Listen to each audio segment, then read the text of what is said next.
Sure. Let's pull up the two. Let's pull up the death video first. All right, we don't need that anymore. All right, where's the other one? All right, let's pull. I got some videos and whatnot. Let's do. Okay, this is not it. I had the YouTube videos ready. Where are they at? Here we go. All right, let's do this one first. Let me turn my music off.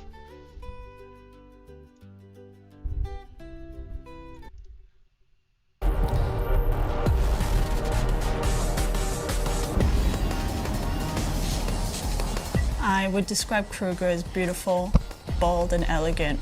Not afraid to make a statement. It is. It's one of the prettiest ships in the game. Unlike Origin, Kruger ships have a certain except for that retro feel fin. to them, but Hey, still Zell. feel market. The L-21 is a light fighter designed to But be I mean, fast, what's up agile, with and it's nimble. more of a rudder than a fin. The trade-off is that you have to take extra care when getting The into trade-off battle. is you get can't this take ugly it. ass rudder. You have to avoid them. Like you're going through the water. When I first saw the concept, I thought this is really amazing, and I can't wait to work on it. It looks also very challenging because of Hey, the Hudson swooping Hawk. shapes and the difficult surfaces. Instead of kind of having layered surfaces like a lot of other Star Citizen ships. Hey, Captain Robbie. Rumor is there's a nasty, but well, not rumor. They'll have to delay the patch because people are getting into the new ship and it's killing them. Ships have. The surfaces are very clean, very smooth. The direction for the ship was to make it sleek, aerodynamic, and aggressive. The exterior of the ship Yeah, it is looks the silhouette terrible. of a Looks like Spitfire, shit. but it looks a lot more resto modern and futuristic. I mean, you got a great looking vehicle We and they definitely put that looked at a lot ugly of ass rudder on World War II aircraft, and that's kind of where the influence came from. The tail is shorter, so it has this very aggressive nose pointing upward stance when it's landed. It kind of feels like an animal waiting to pounce. And that's why she's called the Wolf. The engine cells on the wings, I think, create a very nice silhouette, especially from the top. I'm also very, very happy with the form language that we managed to do on it. We Looks decided great, to smooth, and expose shiny. Hey, welcome a lot to of Attack the Cat, wing. then the We weird decided fin, to yeah. expose a lot of the engine itself. It's primarily pipes. The heat travels down it, and it really promotes how strong that the ship actually is. It highlights the grace of the ship. The vehicle has two sizeful Gatlins that can gimbal 5 degrees in all directions. You have 4 missiles in the left wing, and you have 4 missiles in the right wing. I'm very happy with the deploy animation of the weapons. That's something that not really any other ship does to this extent, where we have the weapons completely hidden in the fuselage, which creates a very, This very is the way the smooth Origin package. ships will look. The cockpit's a really comfy place to be. As you'll see when you look out from the ship, you have This great looks visibility great. I love from the that left, cockpit. the right, and ahead of you. I just love the cockpit. It just looks so slick. 420 ammo 8, which is way more ammo than any The other gas. dash is such Yeah, a exactly. strong The Origin shape. ship needs I've that. not seen Look at shape that. That looks before beautiful. in any of the other ships. Sorry, is that not? Let's look at this. That looks gorgeous. I love this. Is such a strong shape. I've not seen the shape before in any of the other ships. You'll notice in That looks great. That looks fabulous. Looks like a modern day car. It looks like a modern day Mercedes. Yeah, Bentley. Yeah, exactly. A Bentley or Mercedes, anything. It looks slick. It looks great. between your legs a brand new clock, which I That's what the Origin ship should look like believe is the first that we've implemented in on a the vehicle. inside. You happy with the clock? Yeah, the clock looks great. It looks like a Swiss timepiece that's in Yeah. between your legs, just so you can keep track of server time. You have to stop saying in between your legs. Whoever worked on this, they need to move on over and do the Origin updates. These guys, that guy, that girl, whoever else is Well, yeah, talking. the fin was a idea I kind of had when I noticed from certain angles, especially the nose, kind of had some shapes reminiscent of a boat. So I was kind of thinking, it might be interesting to add something like a keel. No, it's not also interesting. just to make the silhouette a bit more interesting, especially No. when looked at from the side. No. And it's also, once again, something that I don't really think any other ship at this point has. And it just adds to there being a rocket. transition from landed mode to flight mode. This vehicle is for somebody who wants a nice, sleek, elegant design, Which if they were here, the People players who would are lead into to sports kill. cars, I hope they will appreciate the surfacing on the ship. I hope people who like retro sci-fi will appreciate the big engine nacelles on the wingtips. I hope everyone likes it. It's very unique. There's currently no other ship that looks like it. Is it your favorite ship you've worked on so far? Yes, it's my favorite ship. I love the ship. It gave me a lot of headache, but I think the team that I worked with was really cool, and I think the ship turned out really epic, and I think you should fly it. Yeah, they all need to work on their origin ships now.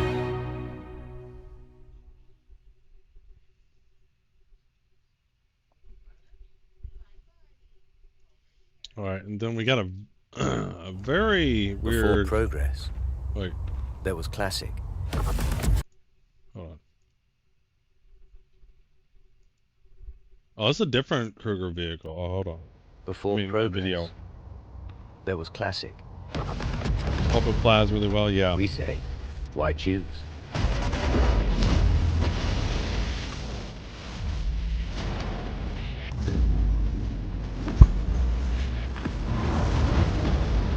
Put legacy in motion.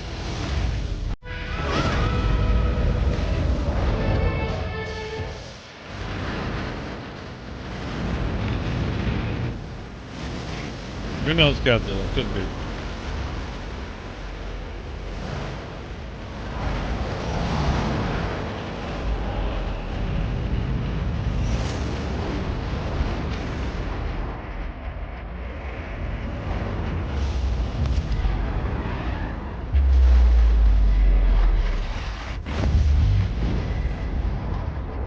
Oh, defend. Exactly, Arcade. That's what we've been talking about.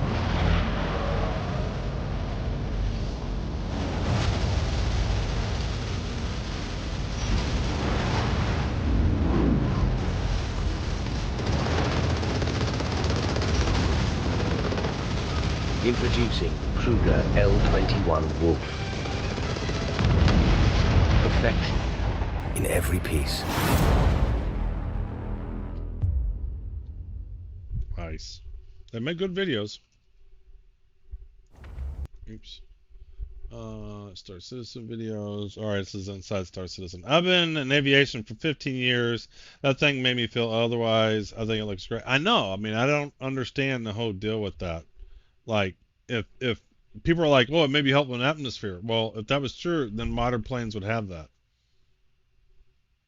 One take, let's talk about the elevator in the room. Now, up until this point, freight elevators were mostly used in single-player, short-term environments like personal hangars. There would usually only be one user, and on the back end, it would be stowed when you left, and a fresh new freight elevator presented every single time you went back in. Now, while certainly not perfect, these tended to operate better than the ones out in the wilderness at, say, outposts, which, like many other things in the verse, tended to compound their issues over time the longer they were left to run. Now, of all the known issues with all the freight elevators in the game, most tend to revolve around simple things like it just doesn't work, and bigger problems like all my items have vanished and they're now lost forever, which itself can often tie into other issues with things like long-term persistence, which we're gonna have an SCL on with Benoit soon to discuss some new developments there. So if it's okay with you, we're gonna stick to freight elevators for the time being. Now at this point, I'm not really telling you anything that most active players don't already know. But it's important to note that these issues have been egregious enough that we'd already started a directed repair initiative months ago. Yeah, that's why you have them up top. It's just Arcadia. not Exactly. completed yet. Obviously. Maybe super obviously. As with transit, when working these issues, we try really hard to avoid what are known as hack fixes and focus instead on trying to uncover what is ultimately the root cause that will create all this instability underneath. And that process can often seem like absolutely nothing. No, instead of delivering an MVP in 1.0, they got to re-engineer everything, and then for some reason they don't re-engineer in a way to work with the current game design, and then it bugs out and doesn't work. And then it takes too long to deliver because they think it has to do everything. Is happening for days or even weeks at a time. So last month, what happened with Race for Stanton? Well, sometimes changing how we use old features can be just as painful as adding a bunch of new ones.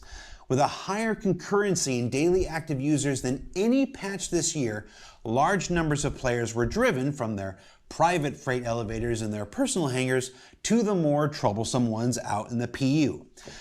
Statistically rare states became common, and less common issues became fertilized and grew into bigger, unavoidable ones. Although in many cases, this still took hundreds or even thousands of players using each freight elevator. See, the thing that really upsets me about this is it's well known, hey Mathis, it's well known in the cargo hauling community that you didn't do outposts for missions. So we always did station to station. So if they're looking at the server side metrics of how often people are doing stuff, it's like a self-fulfilling prophecy. The freight elevators were known to be buggy quite often, and it didn't take thousands of concurrent users hitting those freight elevators for them to be buggy. So it was just well known, and once you did a couple, you just quit doing them and you did station to station. And they're acting like, well, nobody was really using them because we knew they weren't working. They didn't work. I did one of my play sessions early on when I was starting to get into cargo hauling. I purposely did all types of missions, of cargo missions, just to see them. And people were like, oh, don't do the outposts. Those are going to be buggy. And I did some worked and some didn't. And that's knowing people very rarely used them. And so, no, it didn't take thousands of concurrent users. It didn't take all this stuff. It was very easy to break these things. And I just, either they're painting a false narrative, or they truly don't understand that the freight elevators had easily been broken and didn't require lots of concurrent users. Because it's why the cargo hauling community stay away from it. Elevator to manifest as. And I've known this. I've only played the game for what, 10 months now? Actually, we're going on a year. A year now. Single issue. Now, like with Transit before it, or the infamous. And I really didn't start doing cargo hauling until 4.0. So that's basically January. CIG handles game devs how I handle Skyrim modding. Over-engineer, over-ambitious, overly complex. Yeah.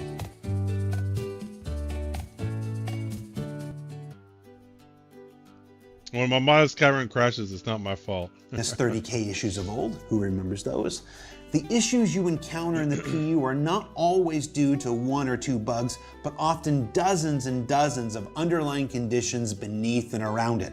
Why do we care? Why do we care? Why do we care what the conditions are? Why do we care? New ones. With a higher concurrency in daily active users. Like, so what? If there's dozens of underlying issues, maybe that speaks to your architecture. Maybe that speaks to your data architecture, which I know is crap. I know you have data integrity issues. So, you know, it's like when these developers go in and they're like, they tell me on my team, hey, it's because of this, and that. And I go, my business partners don't give a shit. Why? They want it working. Than any patch.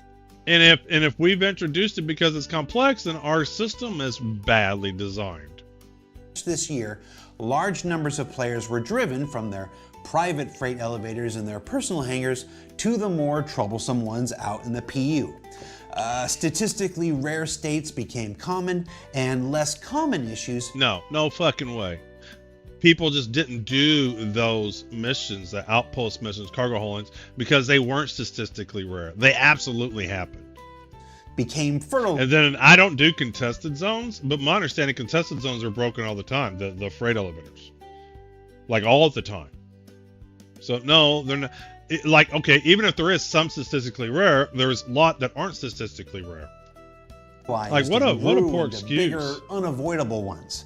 You got a double win, Pagan? In many cases, this still took hundreds or even thousands of players using each freight.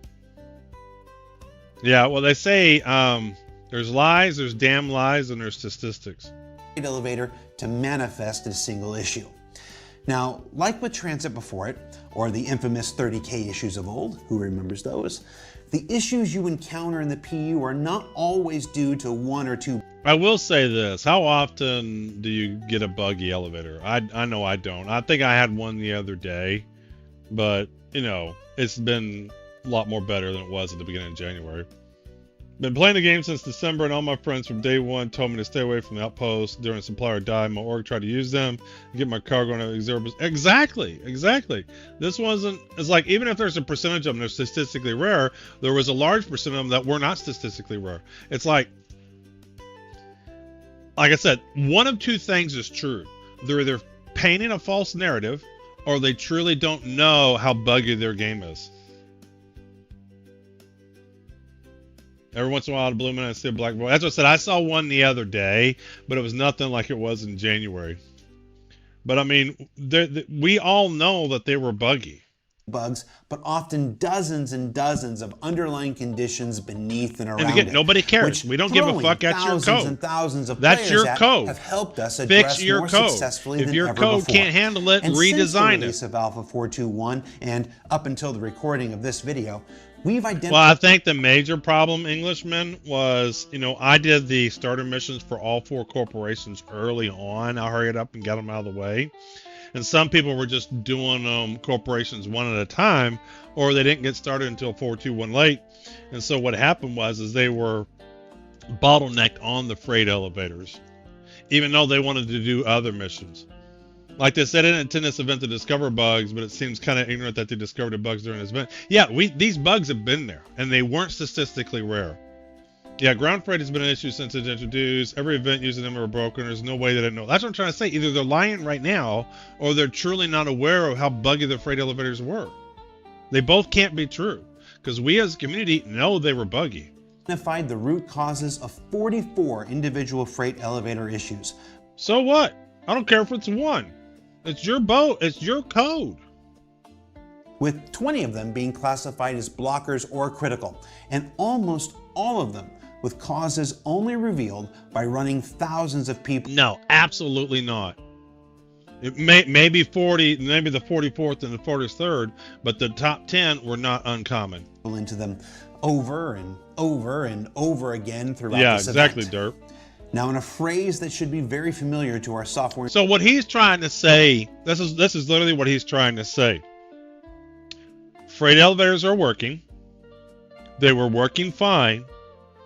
And only when we had a whole bunch of users using them all at once, then the bugs started showing. That's exactly what he's saying. What do we think of that?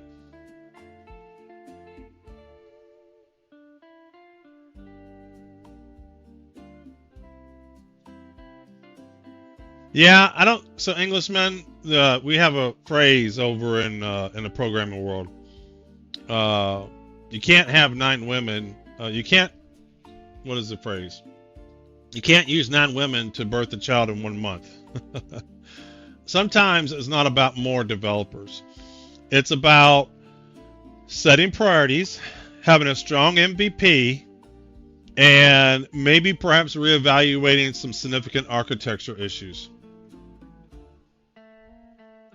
That's more important than throwing devs at it. Now, there are cases where you need to throw some more devs at something. Maybe some areas undersourced, so they don't have the resources to do it. But that leads me to my second problem. I think they have a major problem having these large development teams in a highly expensive area of the world. You can have some, but you can augment it with resources in other places. I work with developers in Mexico, India, Uruguay, Belarus, Poland, you name it. I work with people all over the world. And it's the same throughout. There are good developers and there's bad developers. I don't care if you're Indian, Pakistani, Ukrainian, Belarusian, Mexican, it doesn't matter. In every part of the world, there's good developers and there's bad developers. You just got to find some good developers. But you can have a larger team to augment and pound out certain things.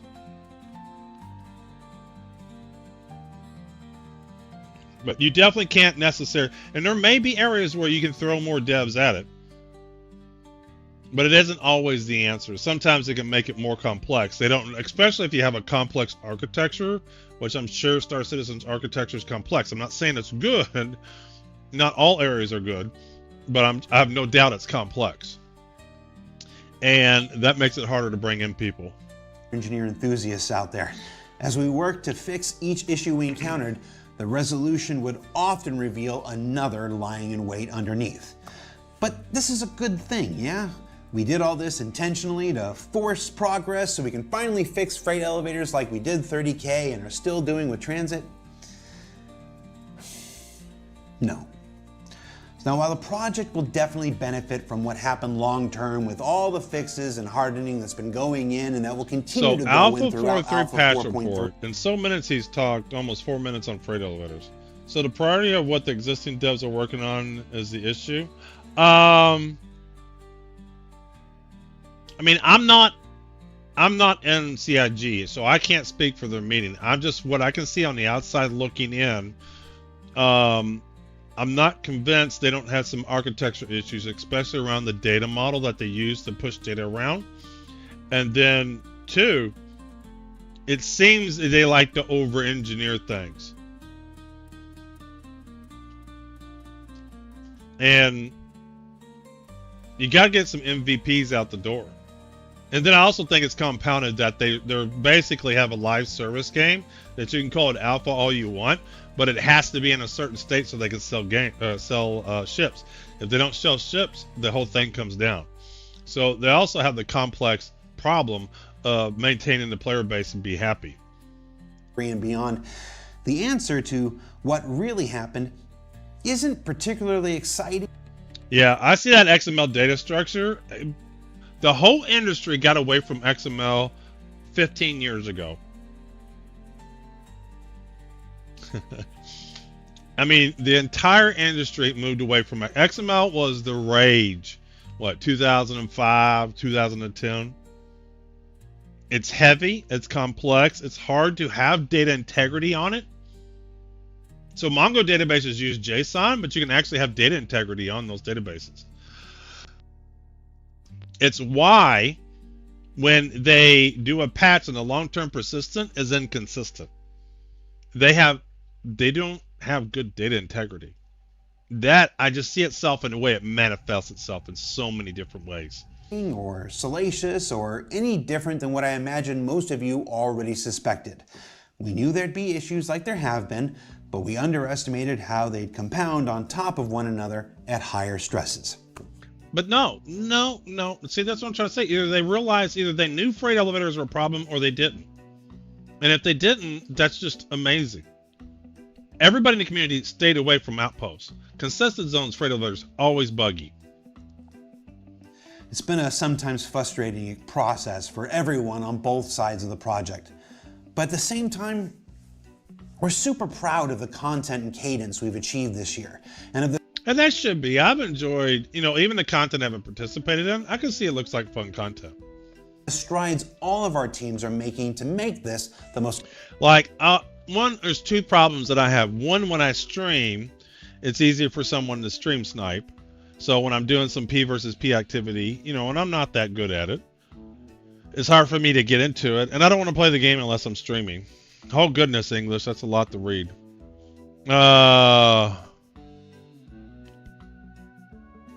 And the other part of it is when contested zones were first put out, everybody was doing them. No, you're all right. I was just, oh goodness, that's a big paragraph. And when the contested zones are put out, so I can see me doing those later on when there's a lot of other content. But we're gonna read this. I think going back to what Robe Pope is saying, the players are so good at finding workarounds. What I've seen keeps my org members that are playing. I've run into the verse happy in the new content due to the fact that they've already decent amount of work. Yeah, I know. Speaking for myself, one of the main reasons I come back to the game is the long days of cool ships. Yeah, absolutely. It's 100% true, Englishman. 100% true. And nothing to be sorry about. It's just a wall of text showed up. And that's the thing about Star Citizen is you can have it fun to play once you learn all the workarounds. Like, if you started playing Star Citizen and you're doing cargo hauling and you were like, oh, I'm going to do these complex missions and go to the outposts and never do the station ones, never do the stations, you would think it was just completely unplayable. Compelling year of Star Citizen gameplay yet. For every single step backwards, I truly believe we're... So far they haven't talked about 4.3 at all, and they're going on 4.5 minutes in. taking multiple strides forward, and the overall improvements to the experience along the way are what keep many of us motivated to continue going month after month. And with this new Onyx Facilities content drop being let me tell you what, if Onyx Facility dropped and they were instance, oh man, I would be so happy. Because you all see me play, man. I'm slow. I like to digest my environment. I like to see what's going on. I like to absorb it in. And you can't do that when you're just constantly thinking someone's going to come up and shoot you in the back. Spread out over multiple releases, we're going to continue taking the time to improve existing experiences along the way. And to that end, as some of you probably have already heard, it was in the loading screen and whatnot, we're also going to go ahead and extend the Race for Stanton missions while we continue to work on freight elevators throughout Alpha 4.3. It'll mean another month for folks to try to dethrone Hurston from the lead they hit so very early, for you to earn any of the individual rewards that are still outstanding, and for us to continue beating on freight elevators about the head and neck with the proverbial pipe along the way. And all while you continue your exploration of ASD's latest malpractices.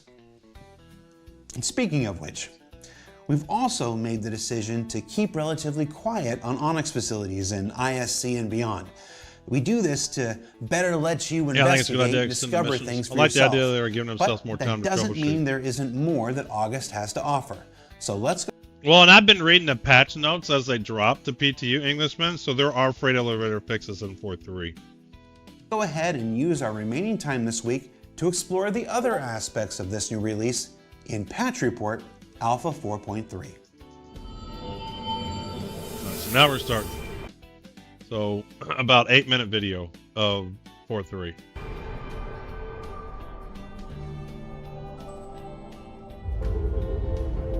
Yeah, there's definitely some 4.3 patches, freight elevator fixes in it. For several years now, we've had these ground storms with rain and snow and whatnot, and those are sticking around for a while yet. But in Alpha 4.2, we continued to get our feet wet with the first iteration of dynamic rain.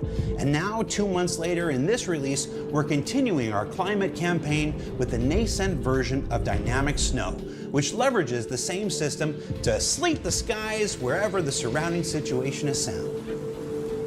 Sorry. It's a small thing to let us avoid rain falling on snowy areas, but these incipient iterations will continue to develop both in gameplay and in its sights and sounds over subsequent releases. And meanwhile, in things you can wear and hold, I like the green over subsequent releases. I like the green, but I just think that's the ugliest helmet I've ever seen in my entire life. You know, other people may like it, but it's just something. This looks like somebody's punched his face in. And meanwhile, in things you can wear and hold, almost every patch this year has had a new armor and weapon to discover. And in August, you'll find the new. Every patch this year has had a new armor and weapon to discover. There is nothing about that that says, "Oh man, that's so cool." Nothing. And in August, you'll find the gun's new cool. And what is this? Light stealth armor. Flowers on my armor? And in August, you'll. Who wants flowers on their armor? Yeah, the helmet is ugly, isn't it, anyway? This green armor looks cool, but I think it looks like a frog. Yeah. Well, what is this? You know what? Fine. I mean, there are people that might like that. I know, that's what I'm trying to say. Some people might like flowers. It's just, that's not my cup of tea. Find the new Specialist Light Stealth Armor. I mean, when you think armor, you think, oh, I'm going into battle. Yeah, no, Hawaiian shirt armor.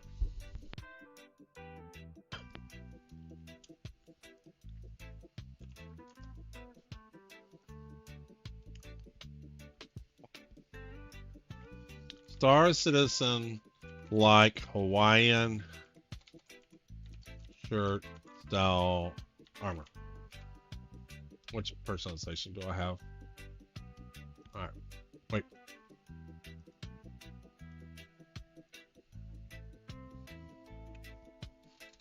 Militant Bossinus want his.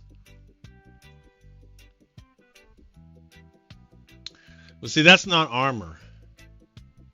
That's just a Hawaiian shirt. I'll have to work on the prompt for that. This is what prompt engineering is all about. Sometimes you don't get with just the simple stuff. You got to work through it. Nothing says stealth like 4 lights. Different variations floating around, including a neat ASD one, and yeah, I know. The gun is like the lightest, brightest thing out there. this one from Wicklow. It's an interesting visor, but it does. I mean, the helmet's still ugly, but this armor is so cool.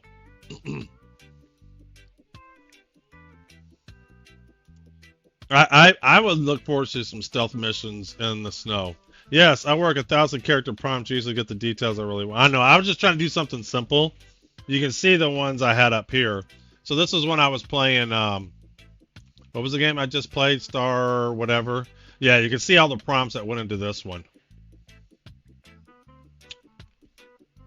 When I was playing Star, what's that Star game I just got done playing? Shit. Beg the question, with the blast shield down, how That can I Rod even one see? looks really How am I cool supposed to despite the fight? helmet. Yeah. To which the answer is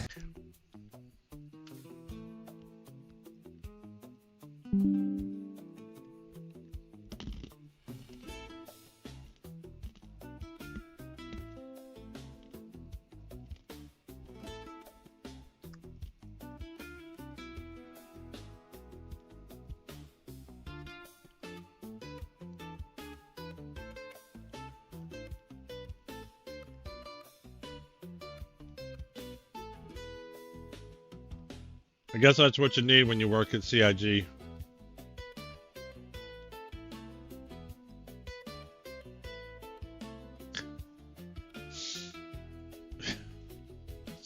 Got a nice big jar of it.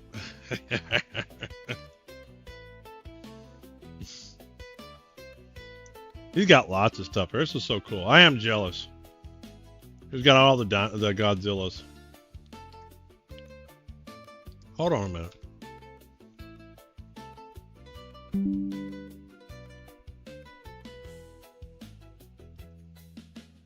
I thought that was like ibuprofen, but we don't have jars like that. Oh man, you can get big jars in America.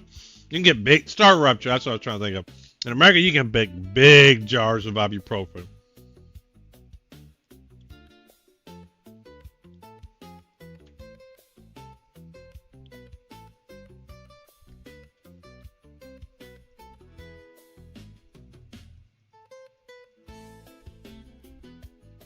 These are just ships.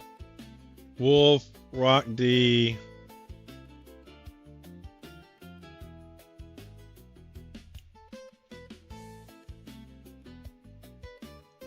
I have my highest quality. Oh no, here we go. I probably should. How am I supposed to fight? To which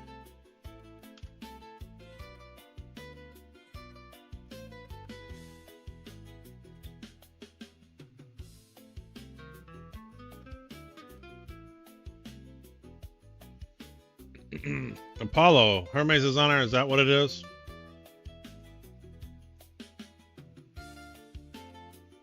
This should be a little bit clearer. Time left. Apollo.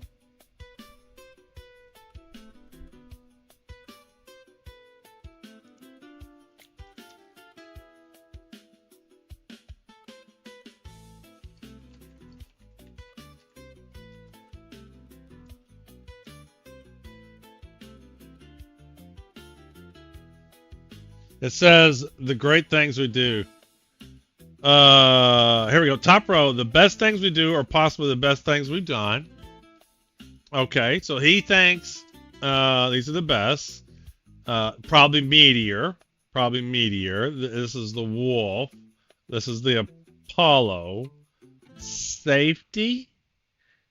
PCTs. No. Heroes. Hi, anyone have any issues with anti-cheat launch in the game? No. What issue are you getting?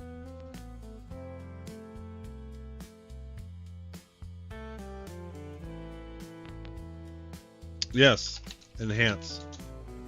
In the meantime, I'm going to grab these. That looks completely unreadable, but these we might be able to read. Jalopy Rock Hermes.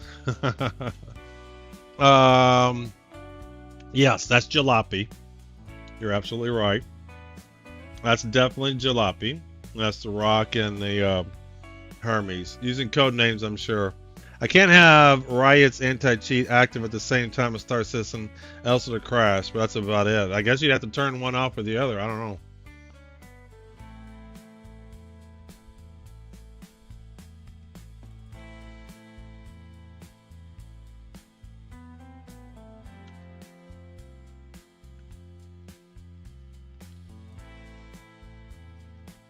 That one's even harder to read.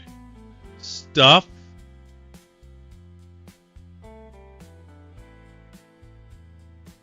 We'll see what ChatGPT says on that one. Oh, he's enhancing the image.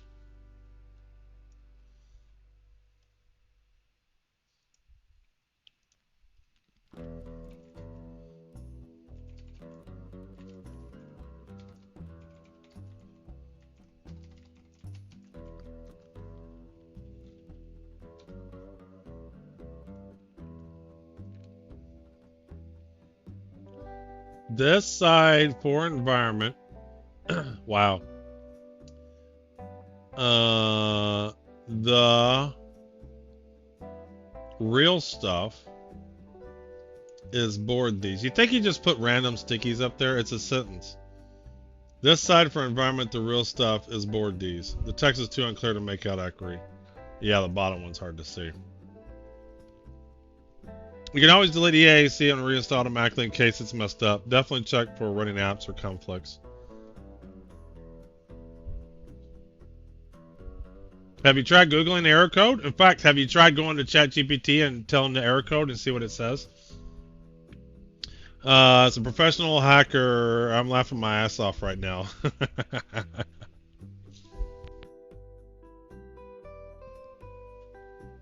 All right. I'm just curious if they said anything. There's a lot going on in here. I mean, this side, I think he prepped. This is intentional. There's no way this stuff's not intentional. This is just his desk.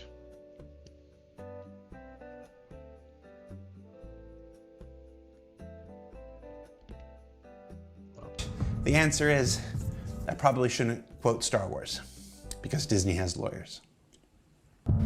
We've also got a new Volt weapon I like these guns, look so cool.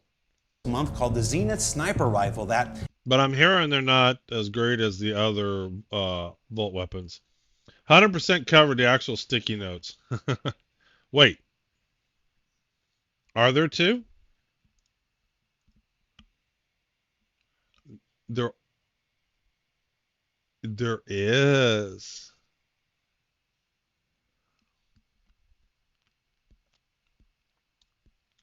Englishman, I use various AI for coding help too. If you aren't using AI to do it, you're gonna fall behind. You want to, but you have to know what you're doing. So I use it to do small functions, certain tasks, things I want to do with. Look for error messages. It's very good at looking for errors. So if you say, hey, I'm getting this error, can you look through all this code? Or if we're smalling out small things. For large subsystems, it can be complex, but I usually break those down into small subsystems. I like small composable REST APIs and things like that anyway. And so I end up using it quite a bit. Everybody in my work uses it, and I tell everybody on my team, if you aren't using AI, you're falling behind. And let me read. Yeah, so he did just put up whatever sticky notes to cover them. This text I have on the screen here from Zach combines the raw punch of a charged sniper shot with a rapid fire. No, it's great for learning code. It's absolutely great for learning code because it'll explain to you about it. Like, if you got some code and you're not too sure what it does or what's wrong with it, ChatGPT will tell you what's wrong with it, tell you why and everything. It's actually very good for learning. It's just not good for large, complex systems all at once. Small little tidbits here and there, it's absolutely great for it. Precision of a marksman rifle, which which doesn't sound OP as heck at all, Zach. Now, there are some notes here about how Hey, Carbon, you need to be doing infrastructure as code, man. Quit doing stuff manual. loud it'll be and how important managing heat is, because if you don't, it becomes essentially inoperable, like me. And it's the latest in this year's line of Volt weapons, and like all the others before it, you can be the judge if its advantages are worth the trade-offs. Also, hanger respawning returns. Now, it's a small thing, but the ability to spawn directly. Yeah, it's just a pain the first time because you got to go all the way back, get all your stuff you need, and then come back directly into your personal hangar and get back into the fray should be a welcome one for anyone that's played the game for a while. Personal hangars are slowly becoming our first true homes in the verse, and this is yet another step in the right direction. I mean, even when you're graduating, if you're not sure about something, ask it questions. Especially if you spawn on a planet. Yeah. Also another step in the right direction, spawning ground vehicles from the freight elevator.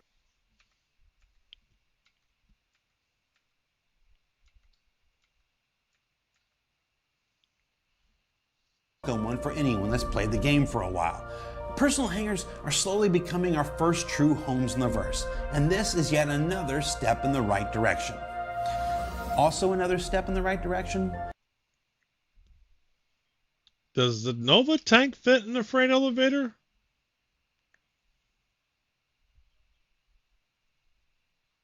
Or is this not the Nova tank? Is that the Nova tank? Or is this a different variant of it? Spawning ground vehicles. Yeah, I've been looking at the LLMs and ChatGPT to make a tiny setup of web UI, running stable, diffusing locally on my machine. I never coded before, learned a lot about paying attention. Yeah, keep playing the vehicle. Video? That's a Nova. That is the Nova. Hey, Jedi. Huh. From the freight elevators, which is not coming in Alpha 4.3, but I've got a platform and I'm going to use it to say everybody wants it, Benoit, and we're going to find time to prioritize it for the schedule.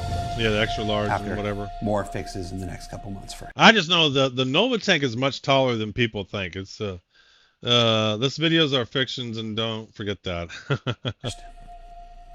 Let's move on to virtual currencies. Now this year we introduced Wicklow, the Yeah, that was collector, a huge and its tease. emporium Absolutely of was. esoteric effects. Not That would be so cool. the actual name. And over the last couple months, we've seen vehicles new and old get added to his inventory as variants with unique paints and components, and that's great. Or at least it was. I still hate how the once concept we Polaris killed is the supposed to RNG fit a thing. Nova tank in the cargo area. Yeah, it doesn't. That was one of the first things I tried to do, was put a Nova tank in the Polaris, and it didn't work. But what about the various ship shops in the verse? Where's my Golem, the Fortune, the Guardians? Well, in Alpha 4.3, inventories are getting updated with many of the most recent ships that have been Those released. are cool looking paints. What this means is, while you can still pledge for ships to support the continuing development of Star Citizen, and you Those can paints still in work, game. still pledge for ships to support the Are those paints in game? I don't remember seeing those when I test out the Guardian and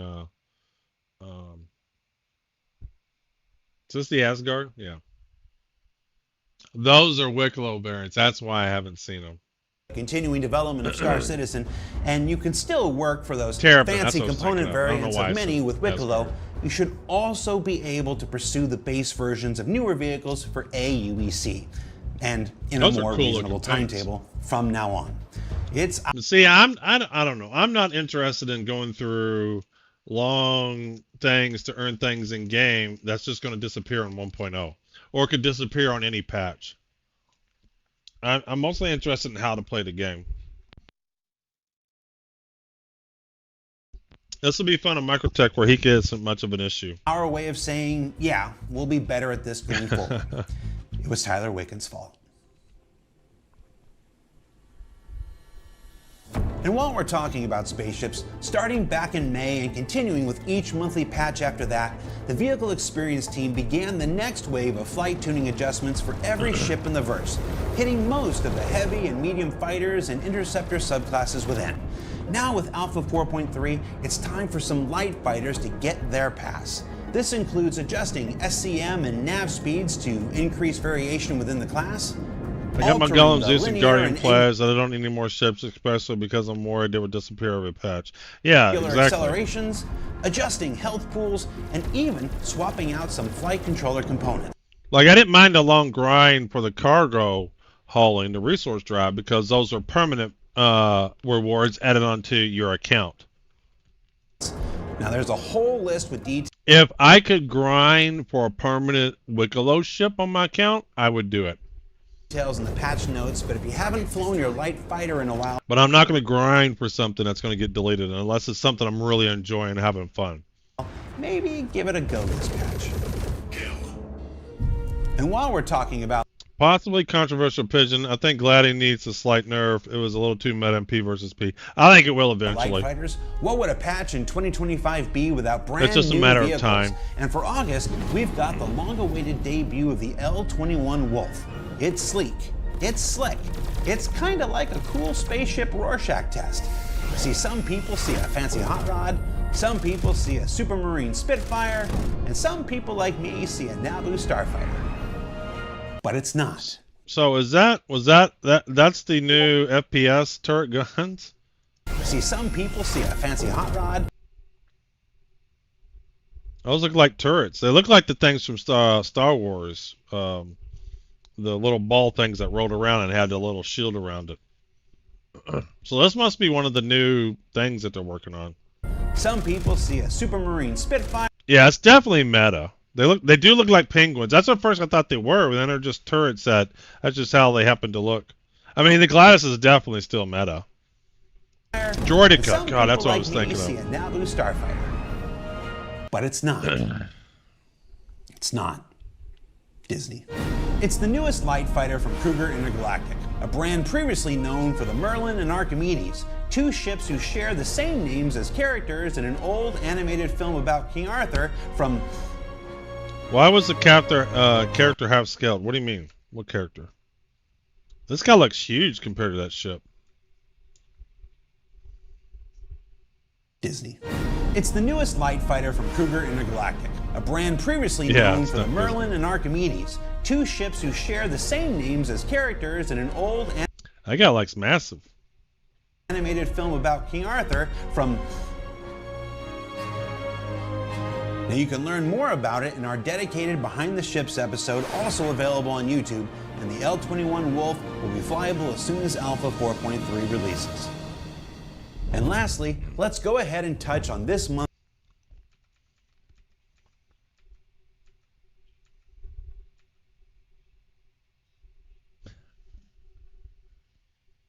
Well, what is this? So we had one scene where the guy is as tall as the ship, and now we got another scene where this dude's climbing on the ship. And then what is this? Is this one of those Pico things? Is this like R2-D2, but instead of R2-D2, it's their Pico thing. So this is totally some rendering. It's kind of like a I missed this. cool spaceship Rorschach test. Would that not be cool if you could have an astromech that you could put in your ship to get some certain abilities? And that is not a kid. Yeah, this guy's like tiny compared to the ship, and then later on we see them, they just want to be sued. See, some people see a fancy hot rod, some people see a Supermarine. You know what? This is straight from Star Wars The Phantom Menace, too. Because remember, he got in the ship and then started shooting the guys before he left. Anakin did when he was a kid. This is 100% a reproduction from A Phantom Menace. I thought AIs were banned in the Star Citizen universe. Marine Spitfire, and some people like me see a Naboo Starfighter. But it's not. It's not. Yeah, that was 100% the Phantom Menace episode where Anakin takes that ship out and starts flying it.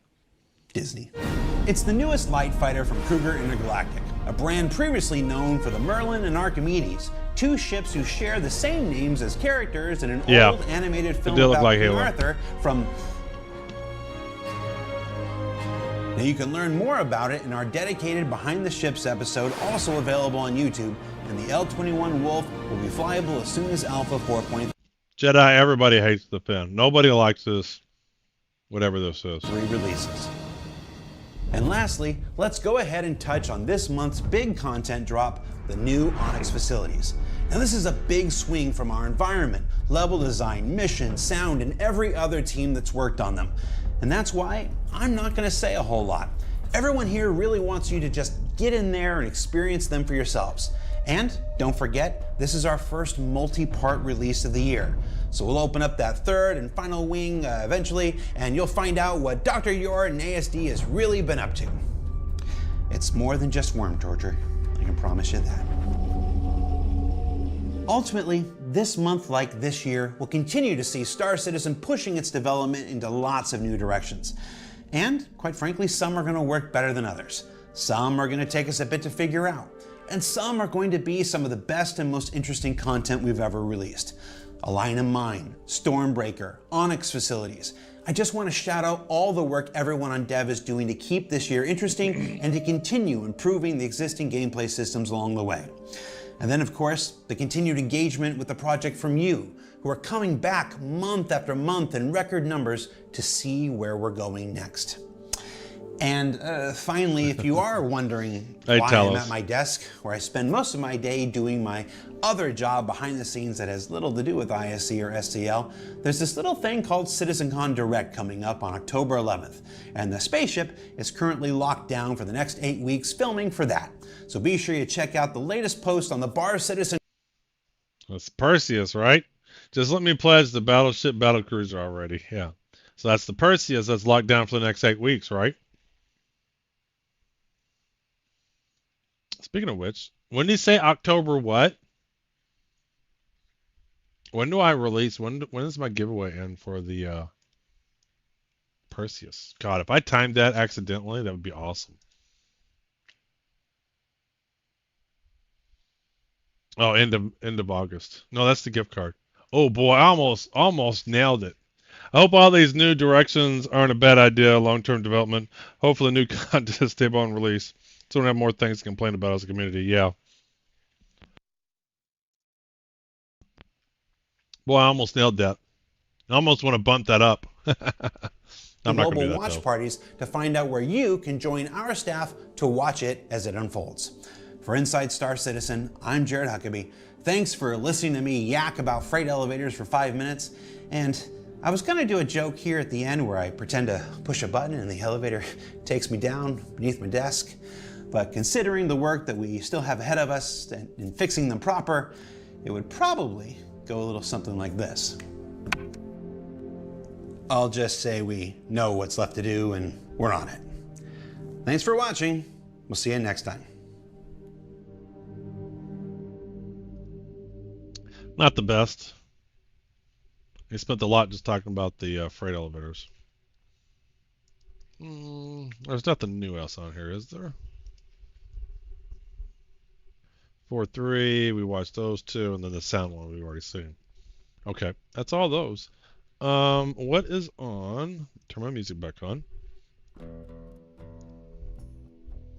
Animal figures at shop interest improve selling. My manager friend told me they're learning this in university. Yeah, I like the figurine he was behind him. Yeah, he's got tons of figurines. Yeah, dead horse with that. We got the elevators. We're not working as intended. There's my Discord.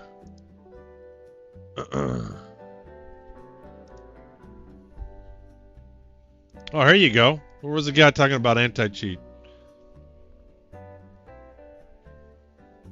Easy anti-cheat troubleshooting.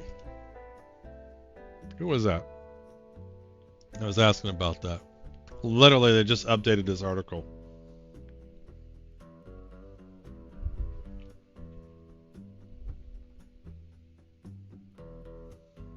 If he's still here, I'm gonna post it.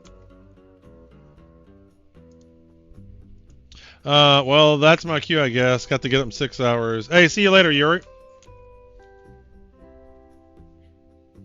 Any better way to turn in quest items than putting in a freight elevator or small items? At least you try to make light of the situation, expressing that it's been being fixed, then making a joke about it, and then really a fun way of saying, oh, by the way, we messed up.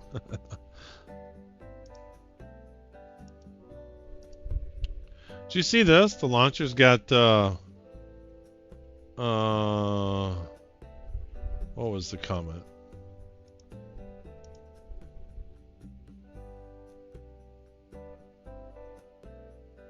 I hate this. When it takes you to the link, it should at least show you the previous reply without having to do that.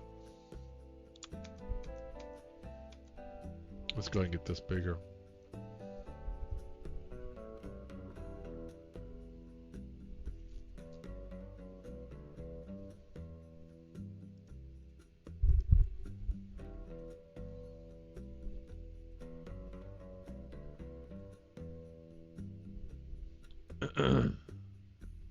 Yeah, so apparently they've added on Google and Twitch logins.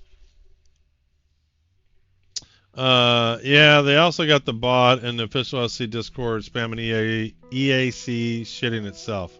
No fixer, ET for. Oh, that sucks. So it's broken for some people really bad. Tom Beckenhauser, yeah. That sucks. Yeah, so the big thing they added was some OAuth integration. Which someone asked for this later on. I can't remember where in this chat. Someone said, I would love to have some OAuth with the RSI site. Because I would definitely do that. I would add that to my site so I can know who you are in Star Citizen, know who you are in Twitch or YouTube or whatever. But hey guys, Pledge Store is still working.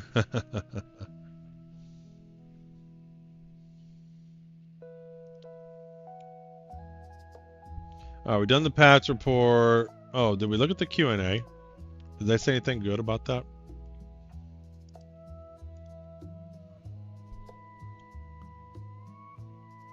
Could you introduce the Kruger brand for those unfamiliar with it, lore? Renowned for their manufacturing precision and expertise, Kruger Intergalactic is the UEE's premier custom parts manufacturer with long-standing contracts with RSI, Bearing, and other industry titans. As their success grew, Kruger methodically expanded operations into weapons manufacturing before partnering with RSI on the P-Series snub fighters for the Constellation. The L-21 Wolf is the first ship independently developed and manufactured by the company and beautifully blends the unique design, aesthetics, and centuries of manufacturing expertise. To celebrate this exciting new era, Kruger updated the logo to a sleek silver and white color scheme to embody the subtle elegance they strive for in the products. Speaking of which, it makes me, I just got finished watching Ford versus Ferrari this past weekend, I think. It was a cool movie, but for some reason this just reminded me of it. Yes, they have a quantum drive. What unique design features do you know has the most? Being the first independent to develop Kruger, we wanted to reintroduce the Kruger brand and use it as an excuse to explore unique visual elements, such as a big penis. No, wait.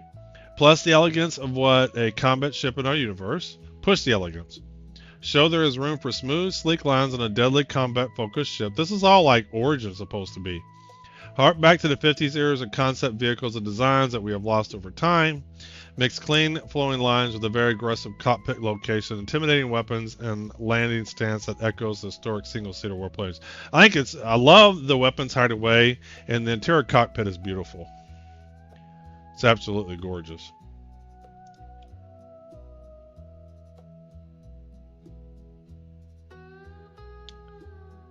What is this? Oh, that's just the main site. Oh, here's the petition. Someone was asking about that.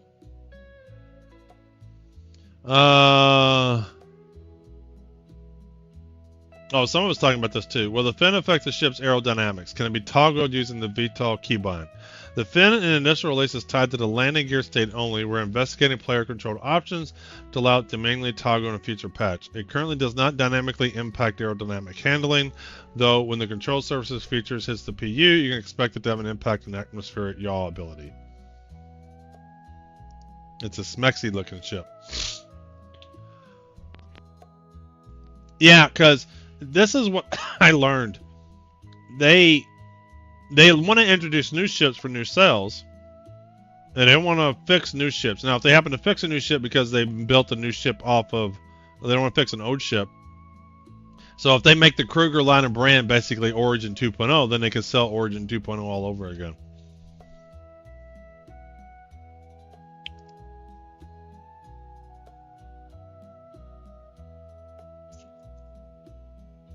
I haven't looked at the roadmap yet.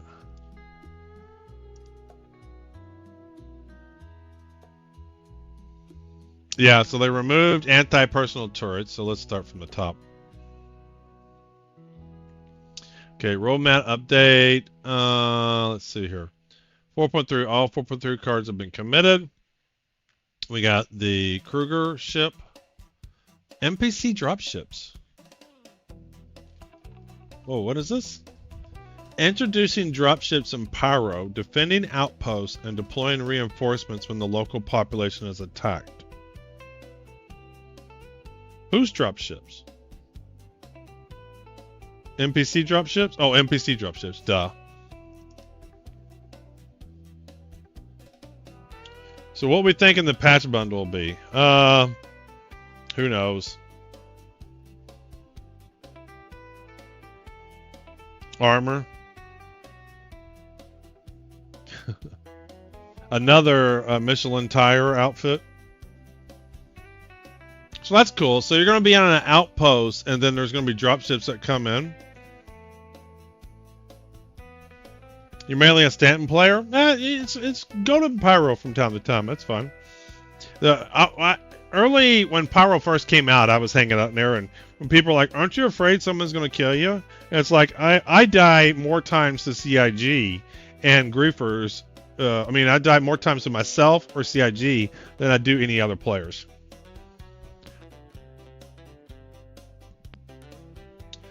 So there's going to be a new heavy armor that's been set to tentative. The medium armor has been removed. New hairstyles, whoop-de-doo. I still can't believe there's a whole team working on hairstyles. And rocks. AI FPS turrets have been postponed. Like, why is everything so hard to implement in this game? Mission pickup on location. Enabling new... This is kind of cool. So you're in an area and then some missions kind of show up. Which they kind of have that already. In that, like, when you do cargo hauling, you don't get the same cargo missions depending upon where you're at. And it's been postponed. Like why is it so hard to... Oh, I'm in this area. Make these missions available. Introducing Vault's heavy hitter. Been tentative. So is this not coming in 4.3? I thought this was coming in 4.1. I mean 4.3, not 4.3.1. Like, I'm confused. This is all under 4.3.1. Like, I thought this gun was coming in 4.3.1. I would love Twitch drops. You know what? I hope so. I hope that is what it is. I learned... You know, one of the guys I used to play PAX Day with, he moved off to BDO, and he gets like 300 viewers now. He's been doing BDO like full time. And I was like, well, how is such an old game like getting all these Twitch viewers and stuff? BDO has Twitch drops going all the time, and they're just skins and stuff. They must have a team full time. And I think that's a great idea because people see people playing the game. They know it's active. They're doing everything. Oh, the benefits of Twitch drops, that's what I'm getting into. BDO does Twitch drops all the time because then if you're looking on, you know, streaming stuff and you're seeing top viewers, if you're seeing that game popular, it makes you think, oh, well, the game must be good. It must be fun. So let me go check it out. So, you know, more people playing the game, more people doing it, more on the streaming, you're going to get, Black Desert Online. You're going to get some interest into your game. It's a great, I think it's a cheap marketing strategy. If you have enough, and to me, Star Citizen has enough stuff in the game, guns, helmets, armors, that if they would just sell skins and ships, they could do Twitch drops all the time.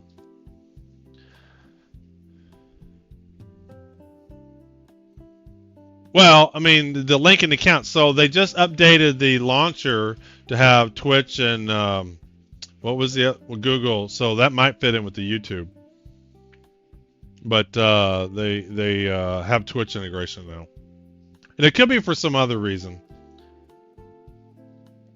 So I don't understand what this means. Progress trackers. We made a few additions to the progress trackers, which you can review below. Just a reminder, when progress on a deliverable is marked as complete, it doesn't necessarily mean it's ready for release. It may still require downstream support, transition to another team for further work. So like it says, engineering, crafting, like what does this mean? Is there somewhere I can actually go see the progress tracker for engineering? Like, is there another site that has this stuff on here? Or is that just internal tools that we can't see? Like, it just says engineering. Like, okay, engineering. Well, what's the update? Like, why are they telling us this stuff? And so that's what I'm trying to understand is what does this actually mean? Because I've never really paid attention to this section before.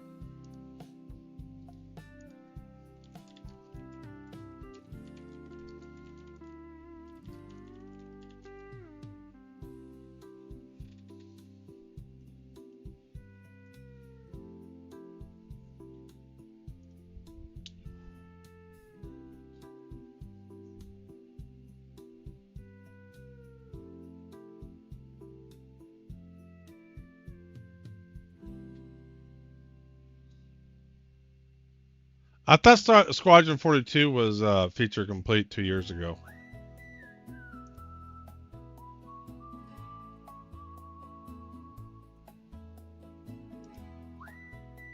So is base building going to be in Squadron 42? I had no idea. How about how many Hera house tellers do they need? Remind me, Hitchhiker's Guide. Yeah. Yes, now it's moved into feature policy. I haven't looked at it. I didn't know they had this published. So this was updated a year ago. So what cards are updated? Engineering. Where's engineering? So what's updated? Wait, they lied. Thanks for the follow, Mercy.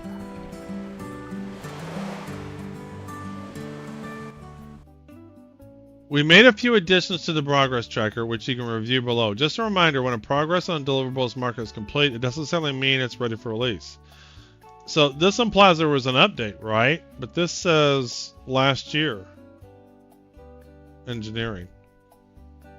Allows players to maintain... I can't imagine how bad Pioneer sales will be once base building's a thing. Credit versions sell it instantly, but last time War Bond was up, it was indefinite for 4 days. Yeah, it'll sell out quick.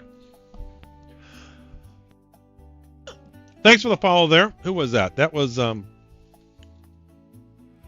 I miss a follow?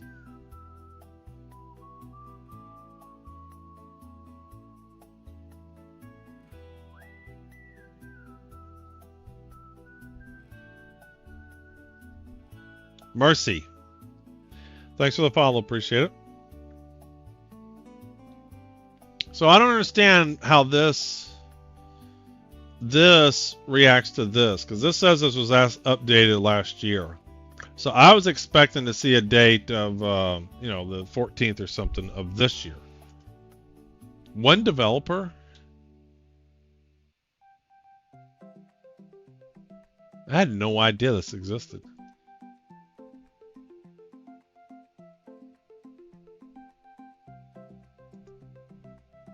So what does this tell me?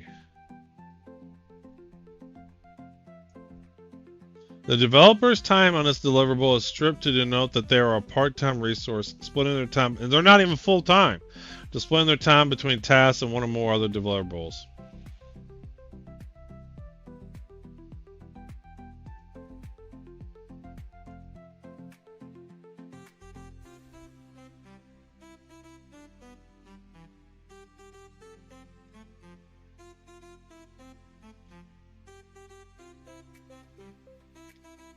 Okay, that's completed.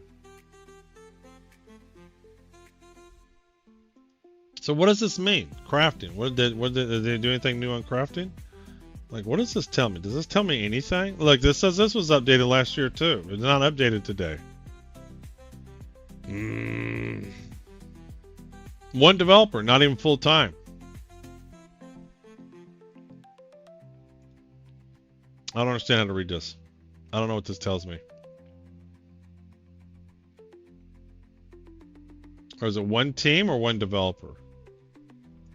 This says developer one. This says one team. CGP. Core game pillar. So that there's one team for core game pillar. Okay. Okay. Well, I don't know what this is telling me. This tells me nothing because the card's not updated. One team of one. No. I think they got a lot more than that.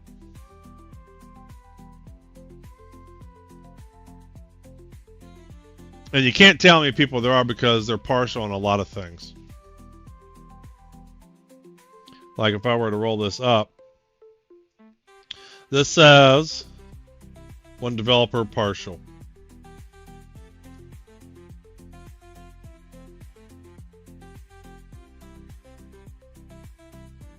The already thing's got them linked up.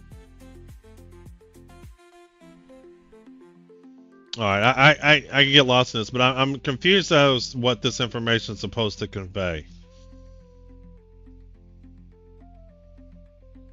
Like, does this imply engineering should be done by CitizenCon? Like, is that what they're tracking? Like, this goes out further. Like, this definitely looks like some timeline.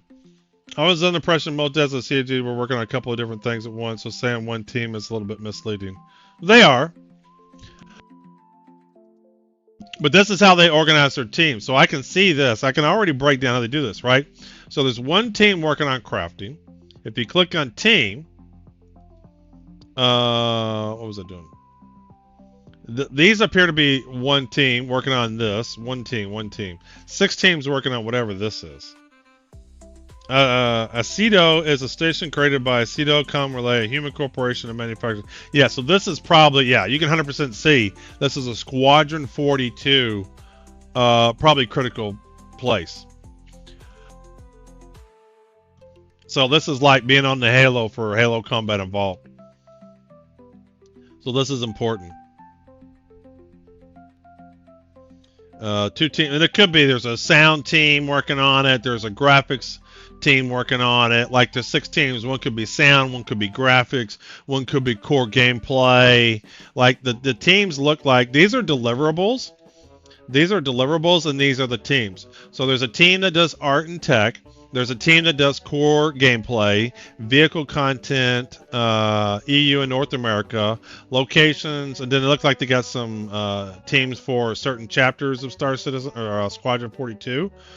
The social features of the game, active features. So they got all these teams that are dedicated to doing certain things.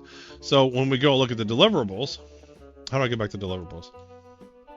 What was this? Aikido Station. They're right now needed 6 teams. One, like I said, one could be core gameplay. Well, they actually tell you who they are. Content. This is all done. These are all archived. So this looks done, and there's no deliverable. So what has the most? Base building. Bombs. Yeah, this is all done. These are all archived. See how there's no bar? Only the things that have bars are being worked on. The way that I read this, is if there's a bar, somebody's working on it. Right? So if we were to, these are the different deliverables. Some are done. Some are done. Like, I read this as done. These all say archived. Excuse me, I had to sneeze. This one. Yeah, Z archive, physics team.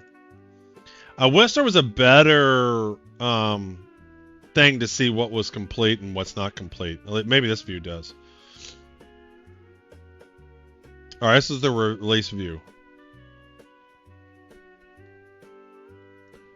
So here's 4.3.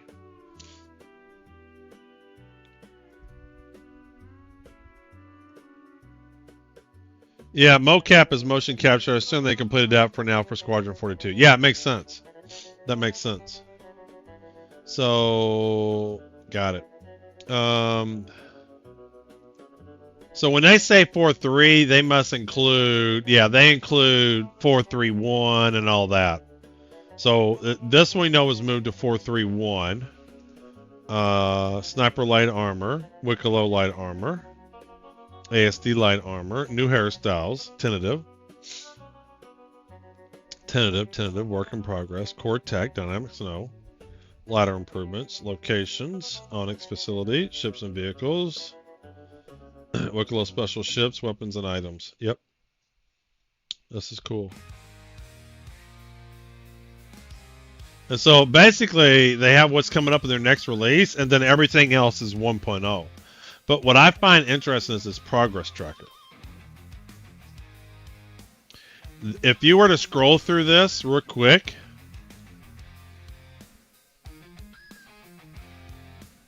the things that have bars here are what's being worked on.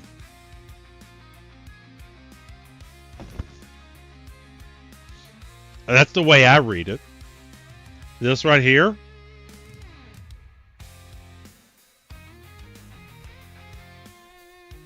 Yeah, this is, it's either done or not being worked on.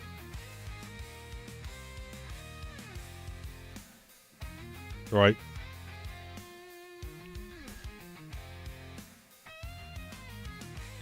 Like, I don't know, I can't tell whether something's done or to be worked on. But it's not actively being worked on. If it's actively being worked on, then it would have some dates. So for character arc and tech, we have a new creature.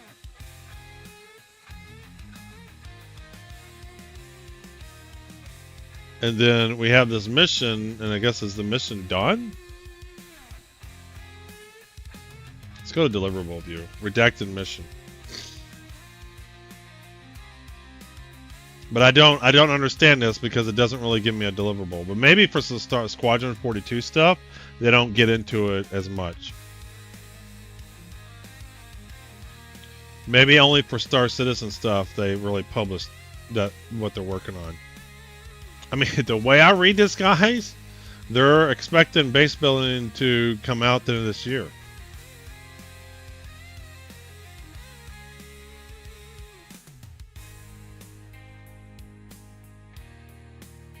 Because they clearly have timelines on here. But then they don't have timelines on other stuff. Where's the crafting? Yeah, command modules. This goes out to December. Introducing the concept of vehicles taking over control from other host ships, primarily used for spaceships like the Drake Caterpillar. What does that mean? What do you mean taking over? So how does a Caterpillar take over for another ship? I doubt it will, but I imagine there will be a huge segment on it during CitizenCon. I mean, it can't be too big of a segment. It's only 2 hours. I'm just trying to read what they got here, and this clearly goes out to December for this command module.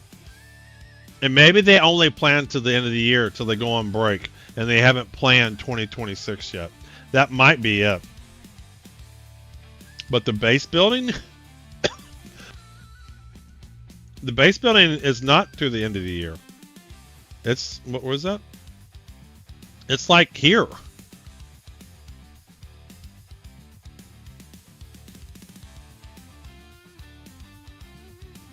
And I would thought we'd see crafting before base building. Is this not alphabetical?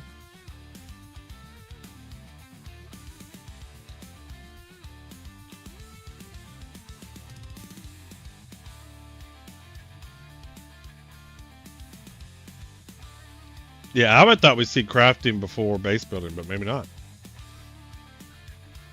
Because isn't that the whole purpose of Wicklow, is to gather stuff and produce something?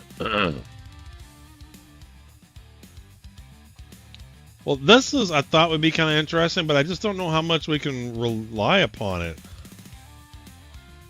Like this says engineering by CitizenCon. Would that not be cool? Unrelated, so no worries if no answer. What's the opinion of the Ironclad's release? I saw a lot of people saying it might be UAE this year, but seems to be pushed back to next year. I have no idea. I mean, I'm excited for when it comes out, but it'll come out when it comes out. Well, yeah, base building and crafting are very closely related, but they're not always the same thing.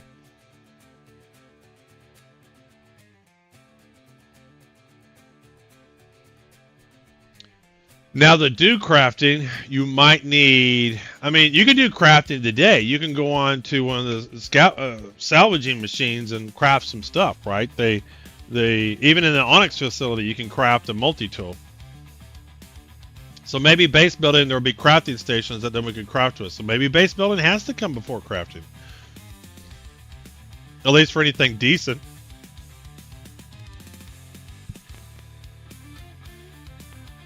But I mean, how else? I mean, what's the purpose of this other than to say that they're looking at CitizenCon basically to make this ready? Would that not be an awesome drop? Engineering for CitizenCon.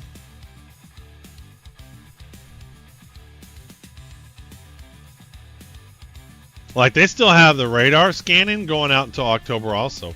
Look at all the teams working on it. Improved signature system supporting much greater distances and dampening of signatures by environmental interference and larger signatures. Improved scanning driven by the same signature.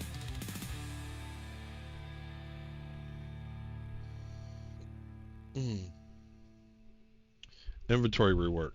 Yeah, we know this is not happening.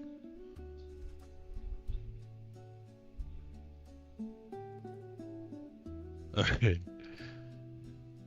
I mean, we know that's, I mean, right? I mean, we know inventory rework's not happening by CitizenCon. So what's the purpose of conveying this information if it doesn't mean anything?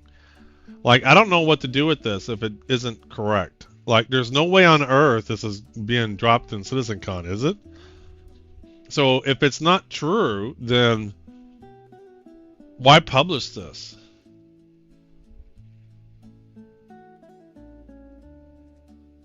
I mean, this just seems to be misleading. Enabling functions. This one I wouldn't be surprised, but I think this is dropping with 4.3.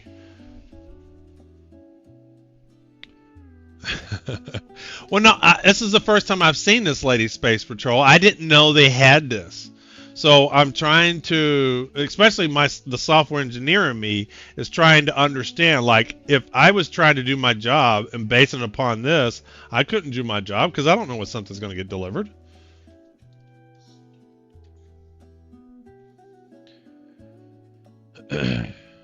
And I'm okay with that. So then why publish this at all then, Englishman? Right? So and so I can respect that too. It's like development's hard. Some of these big items we don't commit the dates. I can understand that. So then what's the purpose of this? Like, I get that. I get that. So then what's the purpose of showing this?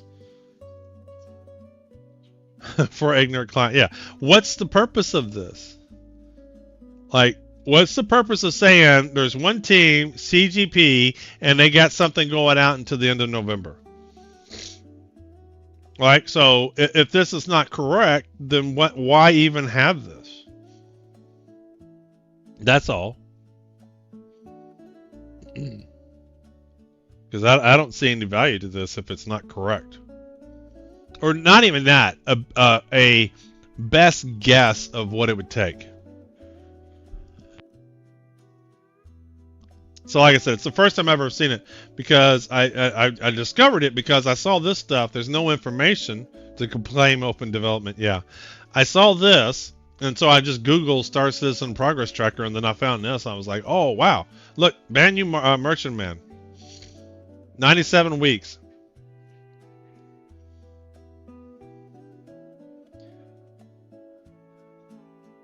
Five teams.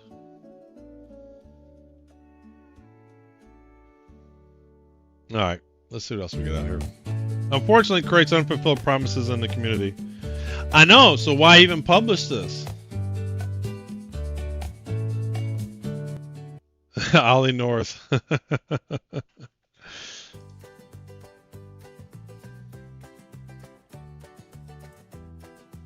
Let's see here. I don't think I've read the last few patch notes, so I want to see what was in these patch notes. So this is known issues. Because when was the last time I played Star Citizen? Saturday?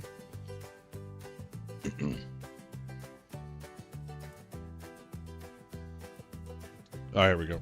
So I'm pretty sure I haven't read these patch notes. I want to see what was in here. So I think this was the last patch before the most recent one where they're trying to get ready for, or to make the shareholders happy, although I have no idea how the company's share structure, so that could be completely wrong. I mean, it's a private company, so that information the real shareholders have, which I think a lot is Chris and his wife, they know the real deal. What do we got here? Potential fix. Missions will fail to populate the contract manager on certain shards. Audio crash fixes. Audio crash fixes. Main thread deadlock fix. Nice. So hopefully there are some fixes for the audio here in 4.3. Let's see here. Further audio adjustments around ships to slightly decrease the audio fidelity will mitigate nearly all crashes until we're able to get wise update in upcoming release. People complain they were not being transparent enough, so they share this stuff with no explanation, which allows for bad interpretation. As this is published, there is not a development team on Earth that wouldn't think base building is going to be ready by the end of October. There's no misinterpretation here. If there is, it's purposely misleading. It's pretty. Gantt charts are pretty clear. What we would normally have is, we would have, you know, we expect to be done here. This is what is going into it, and here are the risks and things that could happen that could divert those. And then we stay on top of the risks left and right. We manage those risks. To be fair, the community as a whole likes to complain, so if that's the case, it would have been best to let them keep going. Known issues. I hate reading the known issues.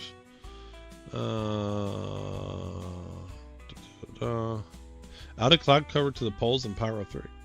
There is Hawk radar is flipped 180 degrees. There are sometimes no comm calls when accepting missions. Okay. The first mission can be quantum too. Onyx Engineering Kiosk brings up empty pop-up after selecting download. Yeah, the one time I went to the Onyx facility, download seemed to do nothing. But if 4.3 doesn't drop, we'll go on the PTU and I might check out some more of it, see what's new.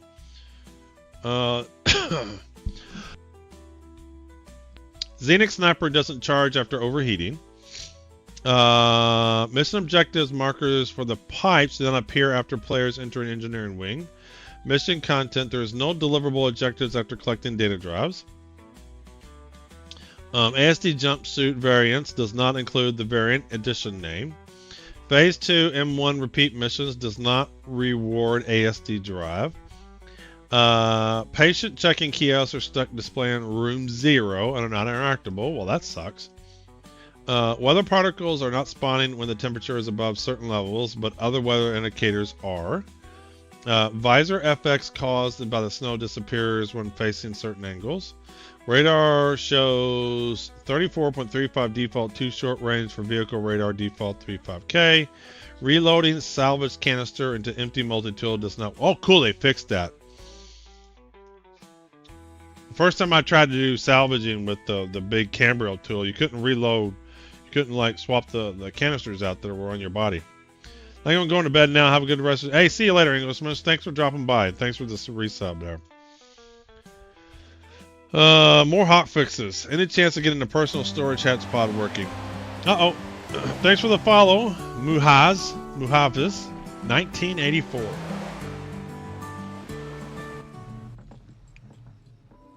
Please fix the beacons. They're here.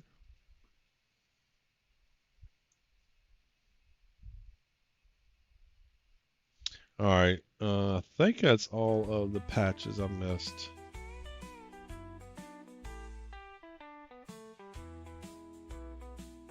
So when are the top 16 going to be announced?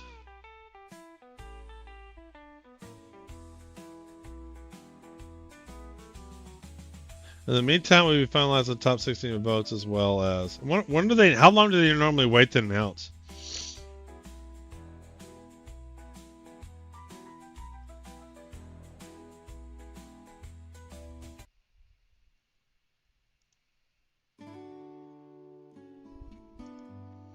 All right, what else we got? Anything else good?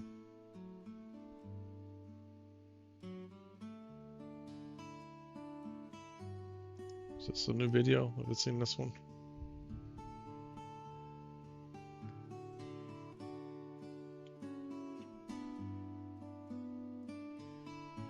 I think I'm caught up on most of the big stuff.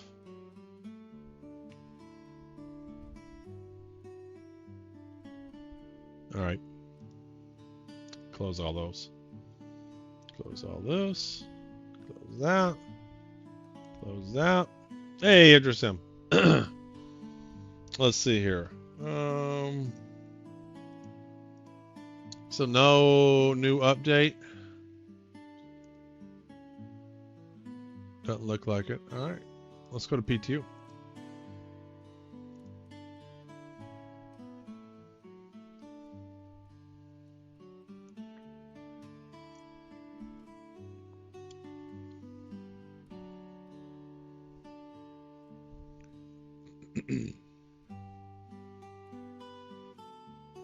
New ship looks cool with the retro flare. Yeah.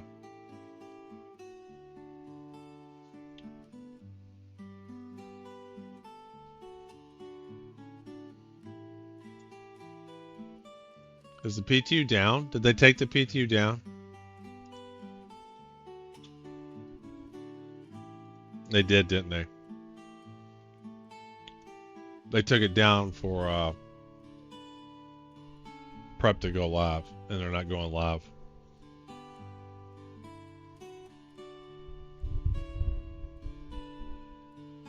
Damn, I was gonna mess around with PTU.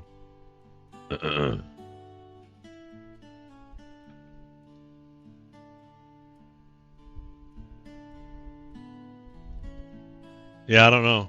Does anybody else have to log in to PTU, or is it just me?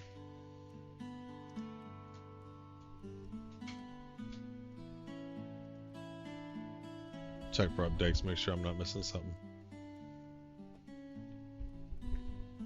Oh, it did crash earlier. Well.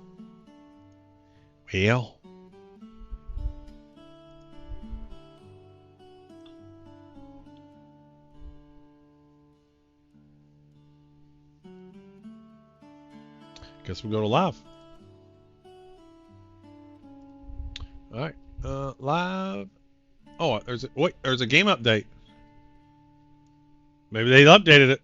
Look, hold on, let me. Yeah. Ah. Oh, 4-3. It says 4-3. Didn't see this on the to-do list. So is this 4-3? Is 4-3 live?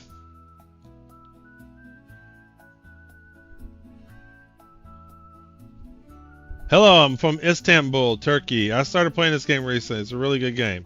When the game isn't buggy, it's very, very fun. I agree. That's PTU? Damn it.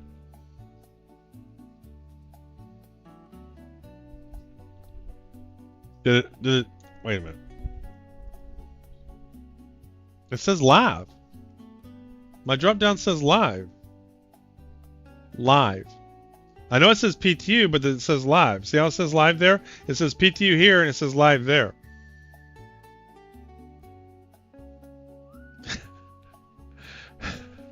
Well, I don't know. How do y'all read this?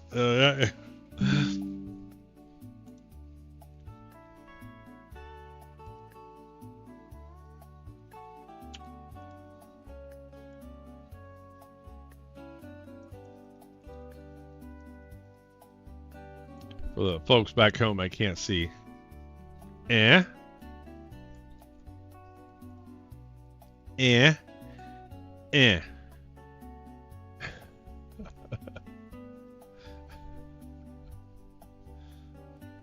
But let's see what happens. I don't see the PTU disclaimer. Hey, Pizza, welcome in. Nah, it's not. It's the current live servers. I think it's a glitch on the launcher.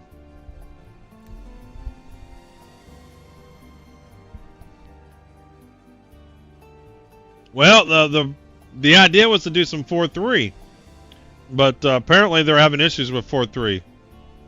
PTU is live on a live service to play the PTU. You know what that reminds me of, Pagla?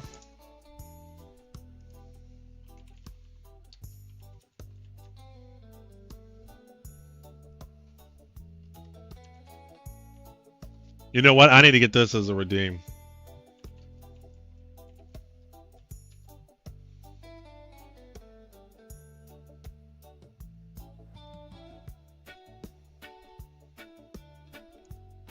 Y'all ready? You ready? You ready to enjoy yourself? If you've never seen The Court Jester, somebody got gung-ho in a launcher, premature game ejaculation. Yeah. So if you've never seen The Court Jester, it's really a movie that still stands the test of time. It's a great movie. But this scene is an absolute classic. Let me turn the music off. We're going to enjoy this for a minute. And it really is a classic. It's just as funny today as it was when it came out. And I don't know. It would have taken me a billion. Just a classic to a musical scene. Alphabet. Classic scene. The Court Jester. Danny Kaye's great. No, the one they go back in time, I think that's a Connecticut Yankee in King Arthur's Court, and that's Bing Crosby.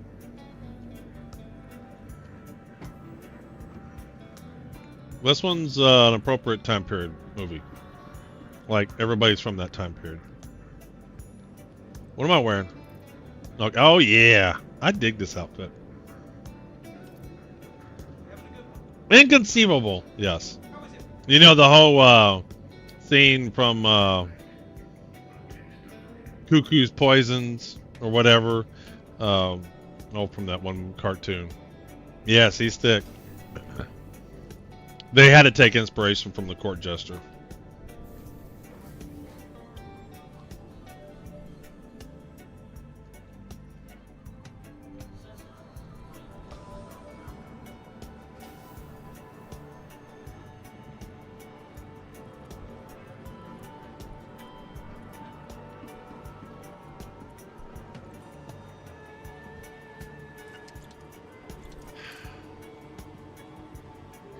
This makes me sad.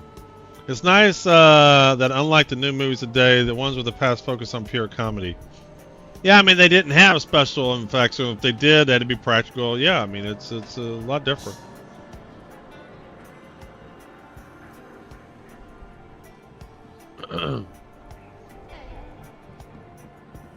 But there's good movies today too. There's bad movies in every time period. There's good movies. You don't see the bad movies from long time ago because nobody watches them.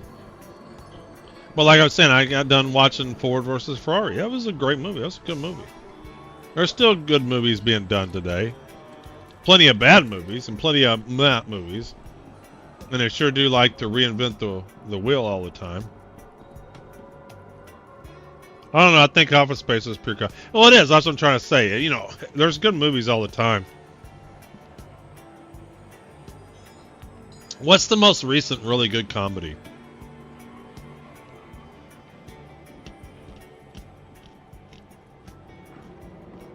But Office Space is like, that's in the 90s. That's almost 30 years ago. You know, you make it sound like Office Space isn't old, but it is actually old. 1999. That's a long time ago. That's 26 years ago. Ford vs. Ferrari was good, but I don't understand why the Ferrari wasn't as fast when it transformed into the robot.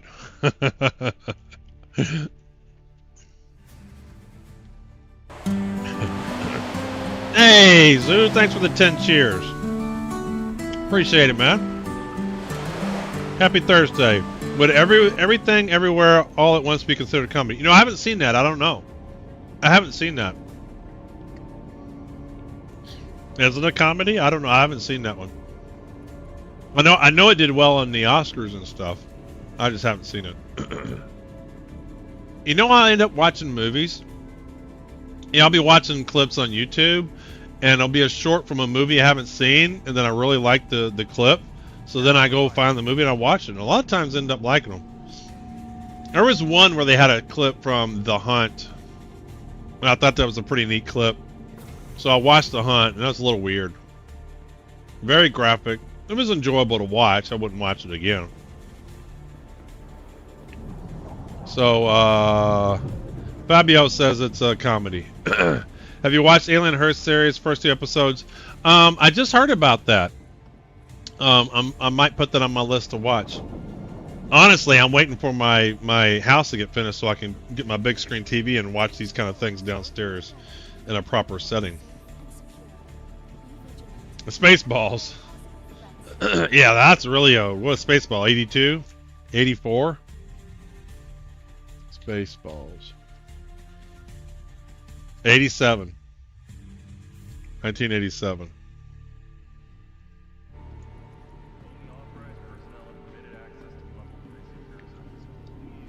The Marvels was a recent comedy. I haven't watched The Marvels. I have no desire to watch The Marvels. I enjoyed Captain Marvel. I enjoyed that movie. That's something I'll watch from time to time. I like when the Idris owners first see their ship. Yeah. So Spaceball. I heard that, man. I heard they're doing a Spaceball too. That just makes me sad because my expectations of that could not be lower. Like, surely that's not going to be any good, is it? Is that going to be anything worth at all?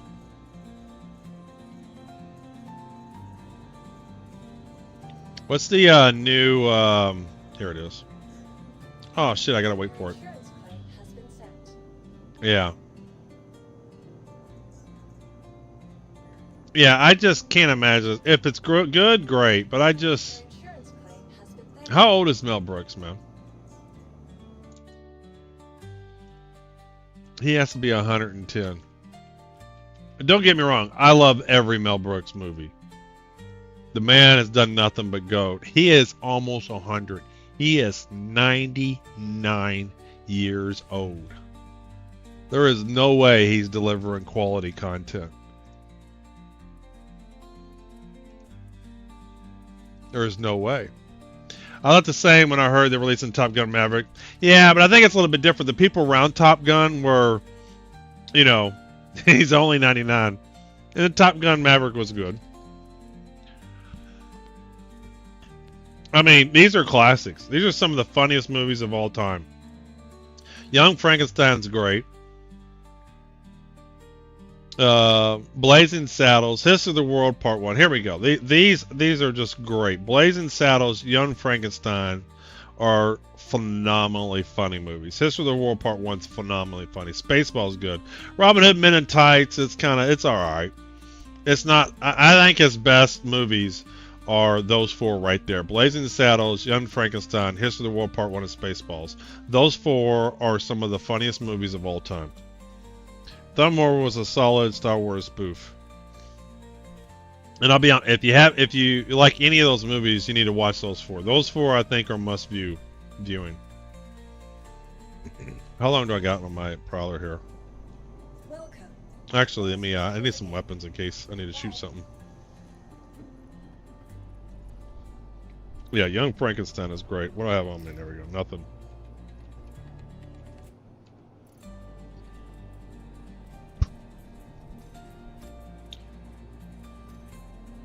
I took everything off of my Phoenix Galaxy Quest. Galaxy Quest, but that's not a Mel Brooks movie. But Galaxy Quest is great.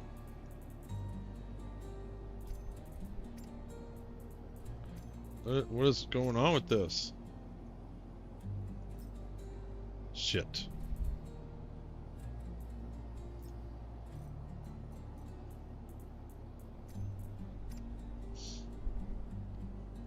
I told you to buy squirrels. Rat Race.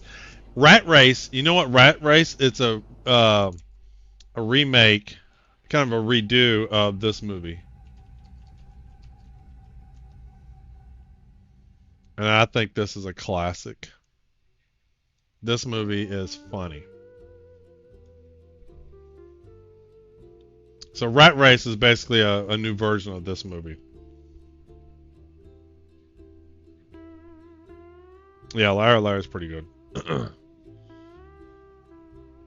I mean, Dumb and Dumber is one of the funniest movies too, though. I think that's a top 10 funny movie. I want wife like the helicopter pilot. Yeah. So if you've never seen It's a Mad, you want to talk about old classic movies, It's a Mad, Mad, Mad World is as funny as can be. It's great. And it was an all-star cast at the time. These are who's who in Hollywood at the time this came out. And there's tons of cameos. These aren't even just all the people that are in it. There's tons of cameos from other famous people in this. So do I not have any crews? What about, do I have a gun? What gun do I have on me? And a pistol, so I need some ammo.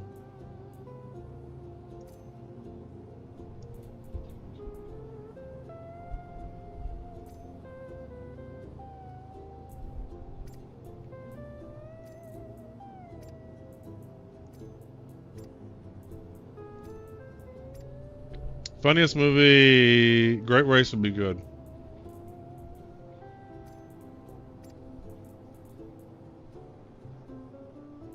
P4. Do I not have any of my arrowhead ammo in here? Don't I normally buy lots of ammo here and have it available? Oh well, I guess we're gonna go Art Light battery. I guess I can always get a P4, but that's not much P4 ammo either. No. We'll just bring this with us.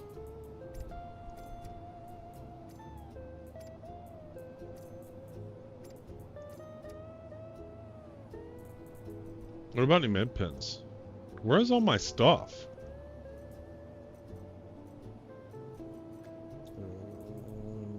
Custom.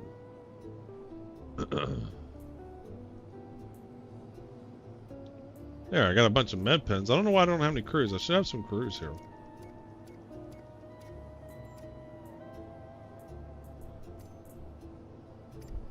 Every new character that pops into Mad steals the scene they're in. Yeah.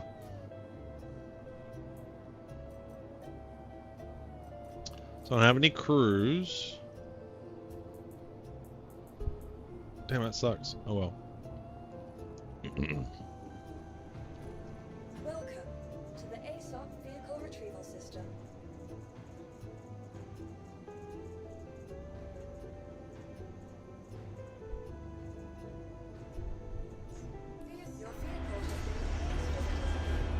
Making a good comedy movie is the hardest thing. So I'm trying to think, what's a really funny movie from the last, I don't know, 10 years? Best comedies. You know what? Let's do this. What are the best rated comedies since 2010?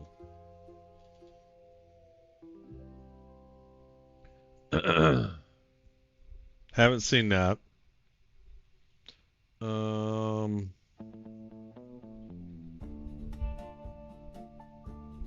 The Big Stick, Booksmart. I haven't seen these movies.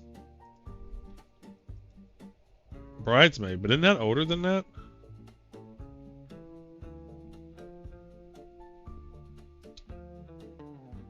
Grand Budapest Hotel. Is that a comedy? I like that a lot. But I wouldn't say it's as funny as some of those classics we've been talking about.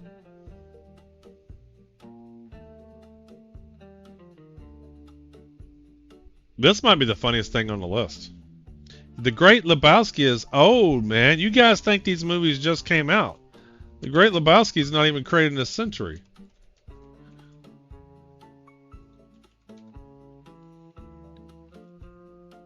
$1998. You guys act like these just came out.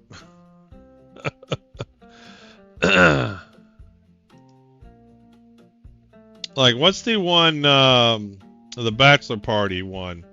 The Hangover. When did that come out? Like that, even that came out a long time ago. Yeah, 2000. Hangover is 2009. I would say this is the funniest movie in the last 16 years.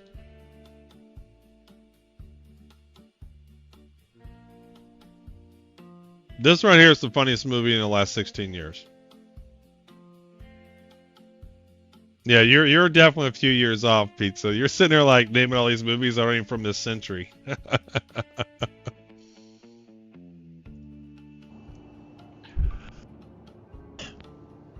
Yeah, Hangover 1's great.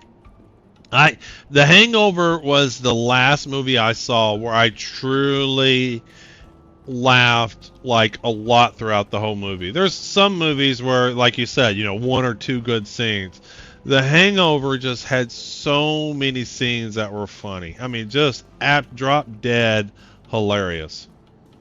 So I would say The Hangover is the most recent truly great comedy. Great comedies. Like great comedies. Young Frankenstein, The Hangover, etc. It's a mad, mad, mad world. Just so many. Like, those are in the great comedy list.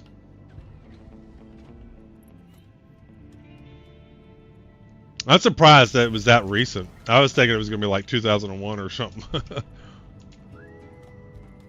Do y'all even know what I'm doing? I haven't said what I was going to do. Does anybody know what I'm going to do? See if you can guess. Doctors, yeah, but you want to talk Ode? Wait. Well, hold on, man. Speaking of Doctor Strangelove.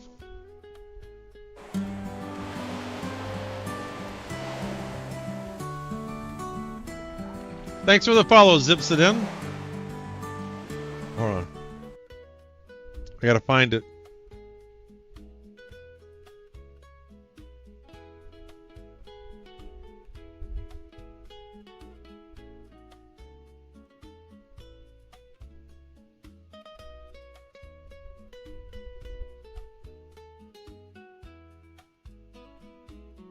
Do I not have this as a clip? Hold on, I had a clip for this. What happened to it? I had a Doctor Strangelove clip.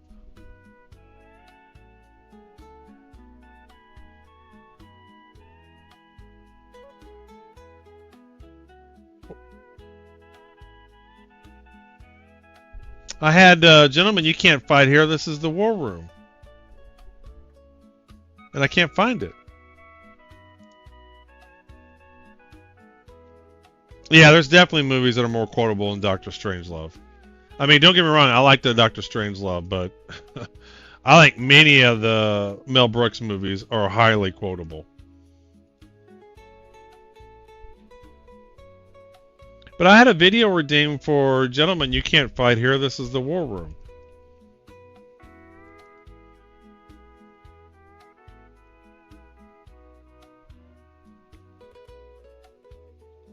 Where is that clip at?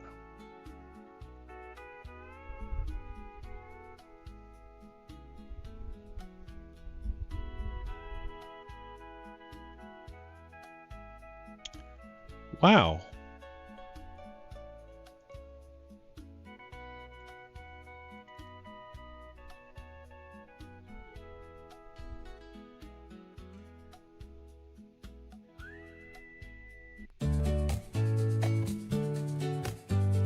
Captures? Nope. Frames. Hey, Chip X.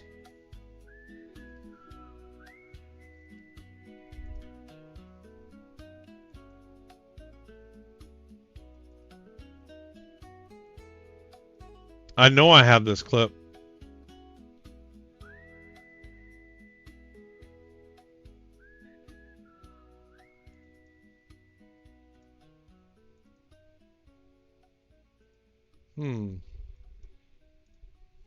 Wow.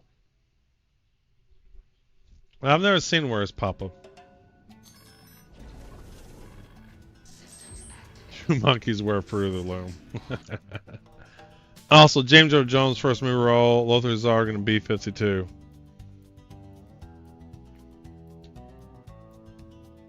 No, 4-3 is not on live. Not yet, at least.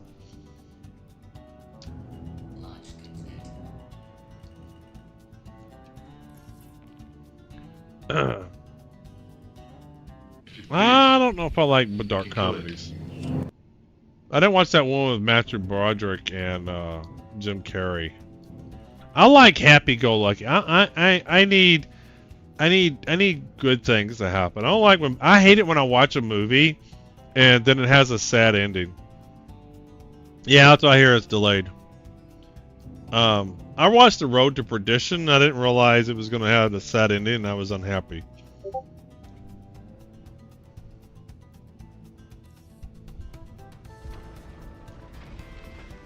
Silly comedies.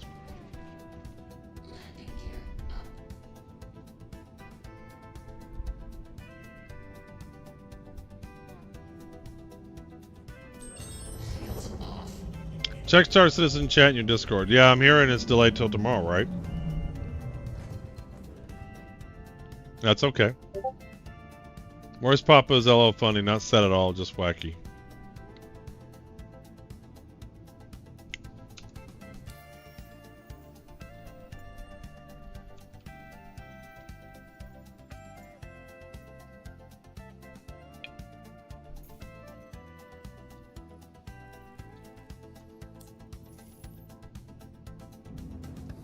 Trying to get rid of his mom. Yeah, that's what I'm hearing.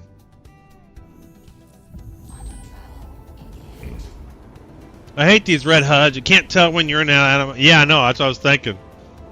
I was a bit confused by the red HUD myself.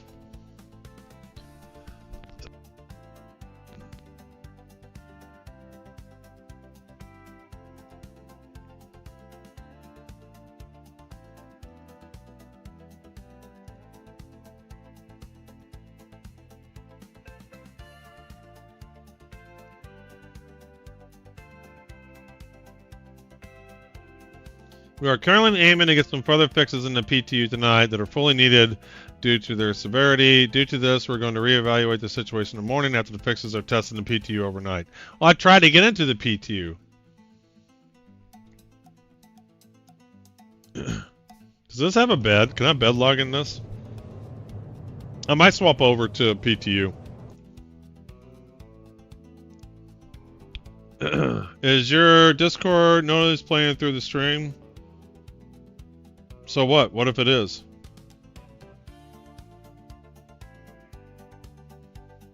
But yeah, the Discords will come through on the stream. But so what? Normally it wasn't. Normally the Discord mutes the audio, but I turned that off for a minute. Yeah, exactly. They should absolutely put the ships in the PTU. I mean, why does it matter?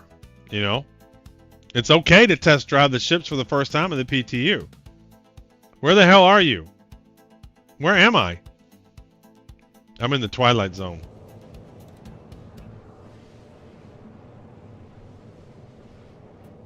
Hey, Zoo, welcome into Kick. We're going to be getting Kick active here, so when 1.0 of Streamer drops, they're going to introduce Kick support, so I can start doing my giveaways on Kick then. So we'll be adding support for Kick. So 3 chances to win going forward.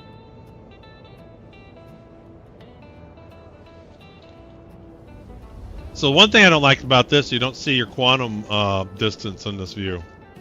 Looks like they want it to be like a surprise and stuff, but... Well, I mean, the first time you see something is always a surprise. 3 chances to lose. Like, where does it matter where the first time I see it's in PTU, the first time I see it in the live? Why does that matter? It doesn't matter.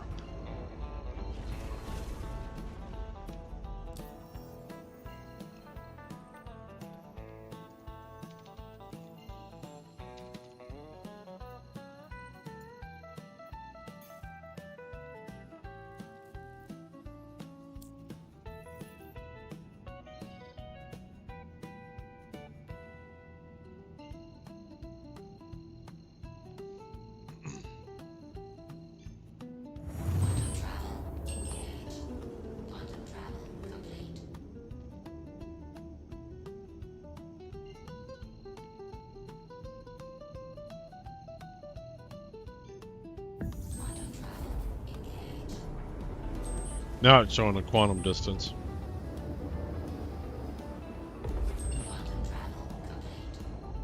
I'm just glad it decided to release a new build of PTU before PU. Could you imagine the drama right now?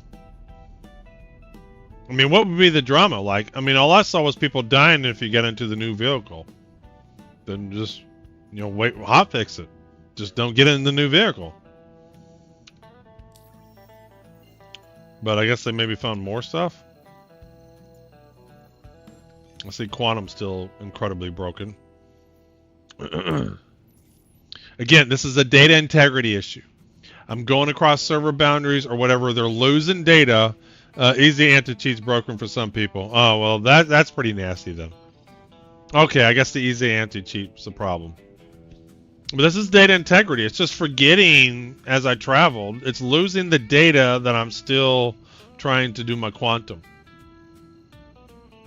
Yeah, but apparently it's worse, though, Tier.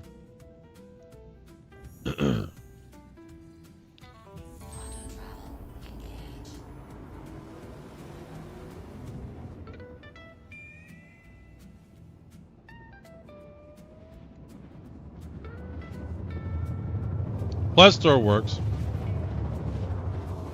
Temp dropped to 95 here at 7:30. Time to start my grill and make dinner. Ooh. You must be like in Arizona or something. Wow, 95 degrees at 7:30. That's hot.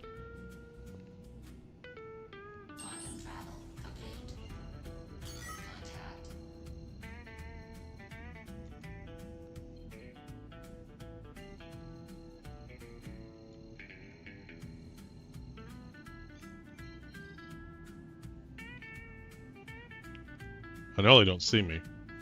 No, there's no way they see me. Good God, Death Valley, Fort Worth, Texas.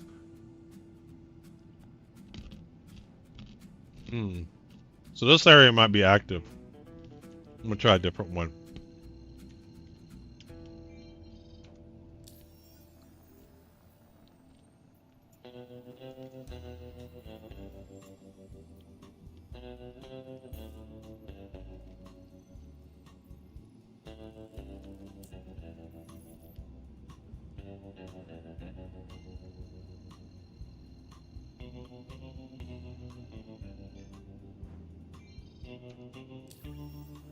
I wish it would set me a quantum path to where I need to go and don't just give me one option that doesn't work.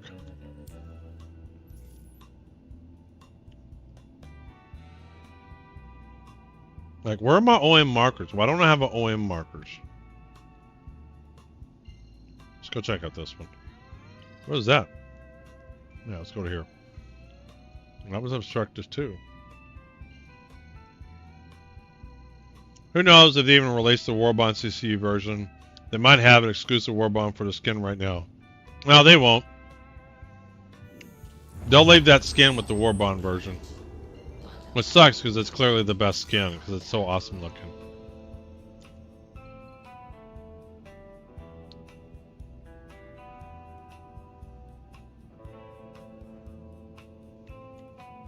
What is all the activity over here?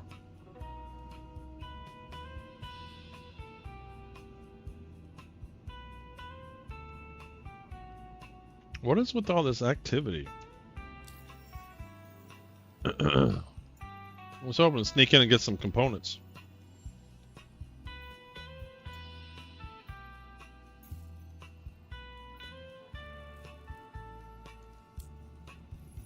Well, they're not. They believe they're making the most money, Tier. So they really don't think they're gatekeeping themselves from making money because they think that by putting the best paint behind the Warbond version that people will spend new money to get that paint. But even I'm not going to do it anymore. I'm not doing it.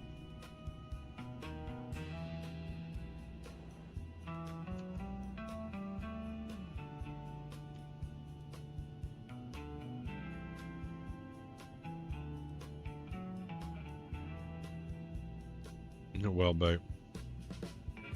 Why do I have like 1 billion quantum markers?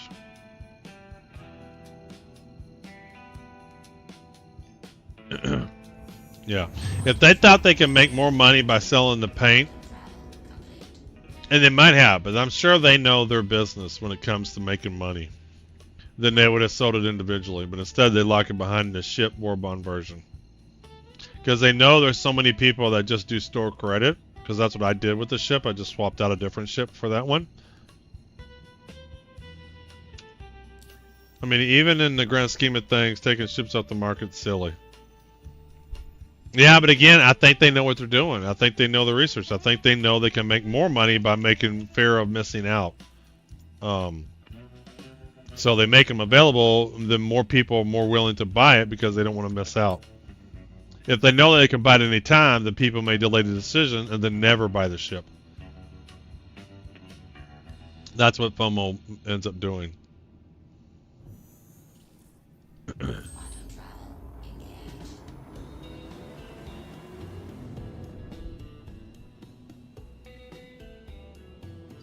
But I love that you can melt a ship and then get 100% store credit for it and then get another ship. That's so awesome.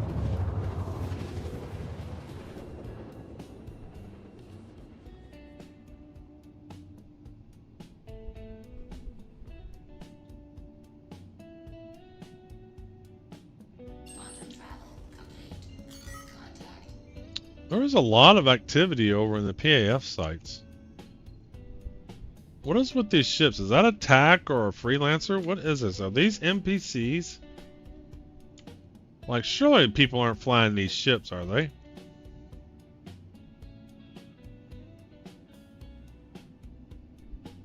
I mean, that's the one part I gotta really give them credit for. The melting of ships is just a great deal. Honestly, I think it makes it easier to buy ships, because then you realize you're not necessarily stuck on a ship if you don't like it.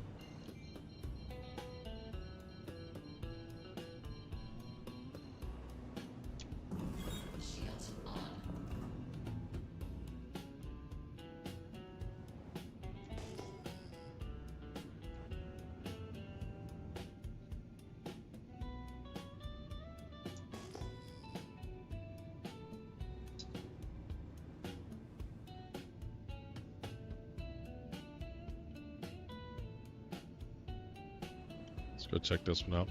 Exactly, the CCU makes it easier for them to make money, spend easy $5–10. Both the melting and the CCU, yeah.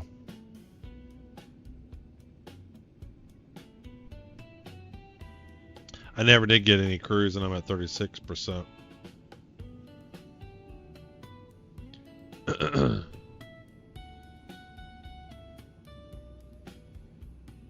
Which more games did it let us spend the money on other stuff if we don't like it? Yeah. Plus, we can upgrade a ship that we learned to dislike. Yep.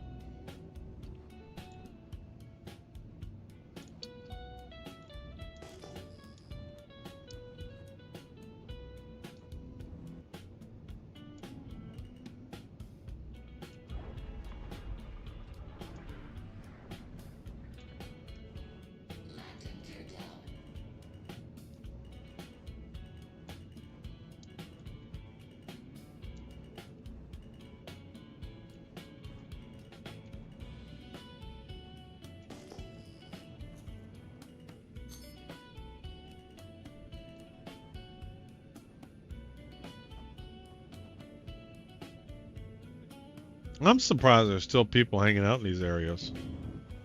Like any other MMO, Final Fantasy, I can't buy cosmetics and be like, nah, it's cute, I think I'll melt. I know, exactly. I think that's one of the really customer-friendly features they do have. So this guy is definitely moving. This guy is, he's on the... All I'm gonna do is get shut down.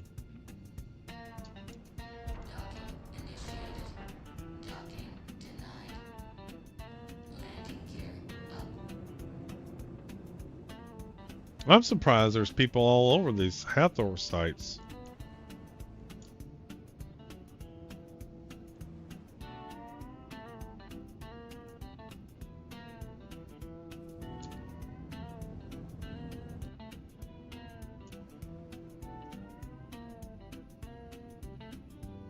Don't look like he's interested in coming over here though.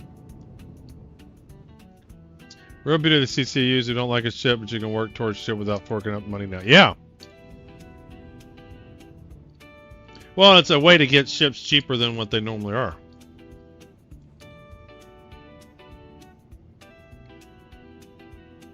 I guess this guy's not interested. We can come over and check stuff out. If he kills me, he kills me.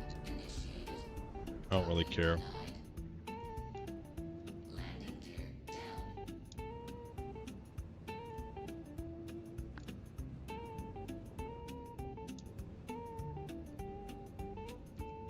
Shit, I didn't mean to do that.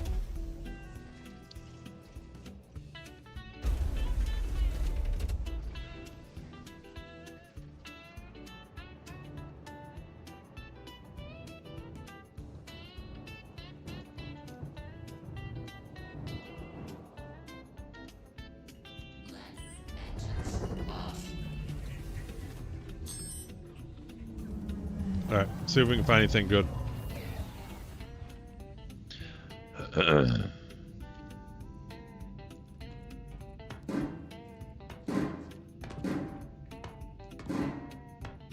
Didn't take long, did it?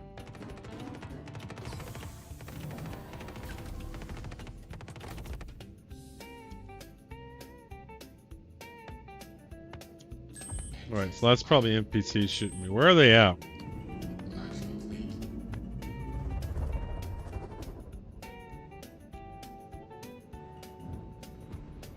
There they are.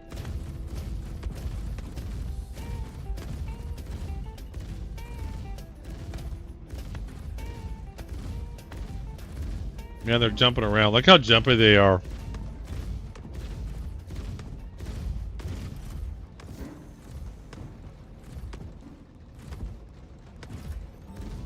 Oh, I got one. I have a feeling they might be hard to kill.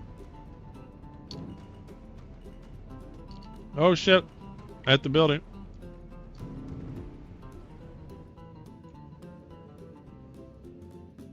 Oh, my shield's down. Oh, they were only 13 to begin with.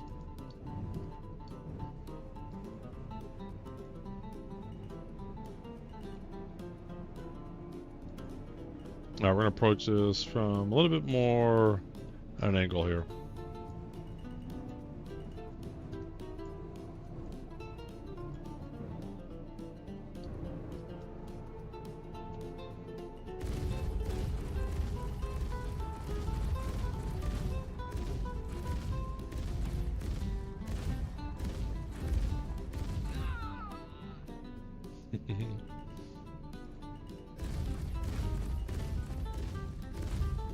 I just want to do a little bit of clearing out, then I'm gonna get out.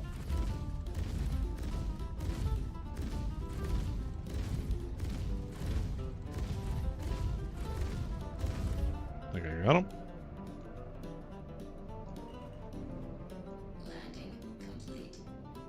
So you want ship like the players you can work towards without. Yeah, exactly. Alright, are we done shooting me now? Alright, everything's open.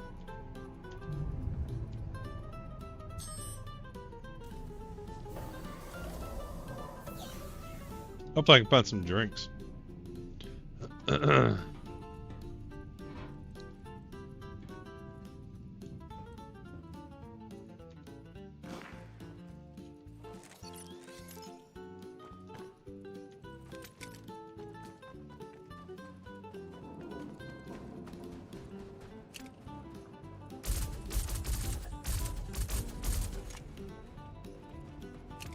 I saw someone posted, like, can we stop with these overly dramatic animations? Because I agree, because you're like, did he die?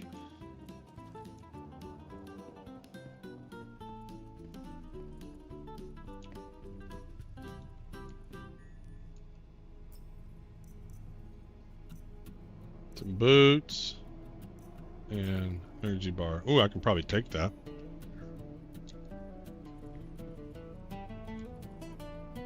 The death animation reminds some of the Monty Python. Hey, Blade. Daywalker.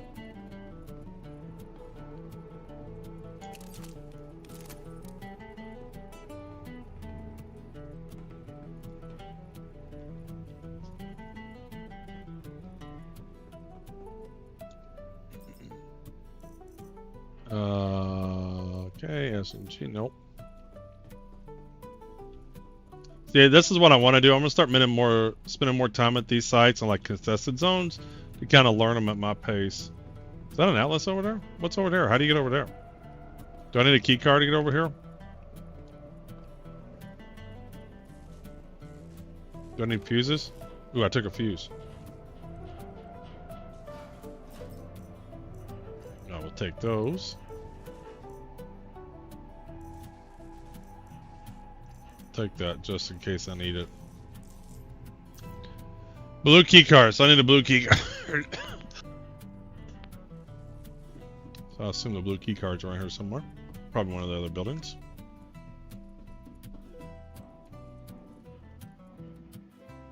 A card for that.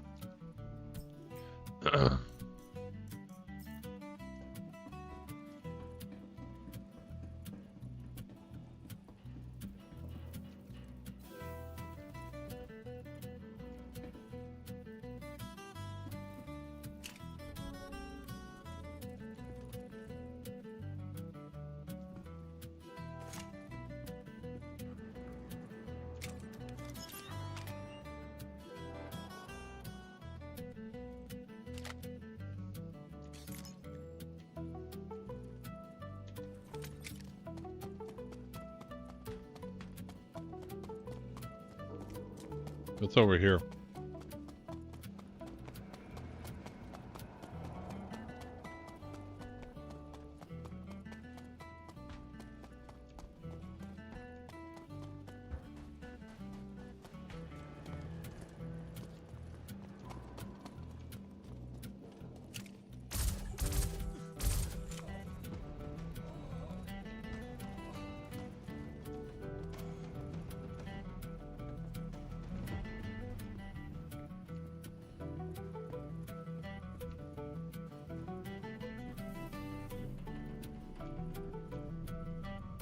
Damn, there's a whole ship. Did someone crash this ship in here?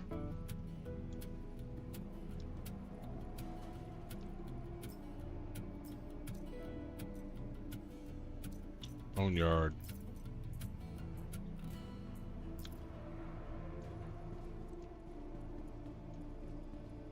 Maintenance access. Imprint card. Do I get a card here? Did I get a card? Well, we were opening the red doors around here with red cards we got from the OLP station, right? Yep, that don't belong. Cool. I got a blue card. So you're saying I can use this blue card in that other room I was just in? Nice. I think this is the first time I've ever acquired my own card in this game. Because every time I come by, people are doing this stuff. They know how to do it, and they're all hut, hut, hut, hut, hut, hut, hut, and like just doing everything. It's like you don't get a chance to learn. That's impressive parking.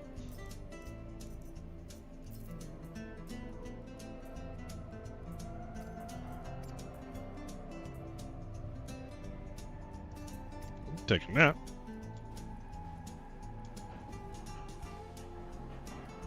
What ship is this?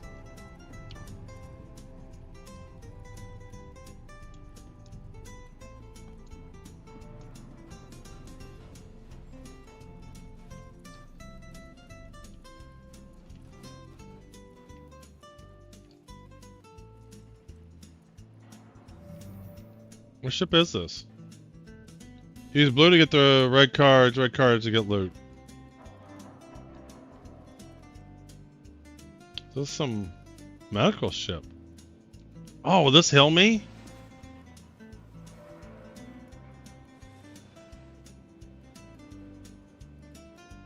Nice. Well,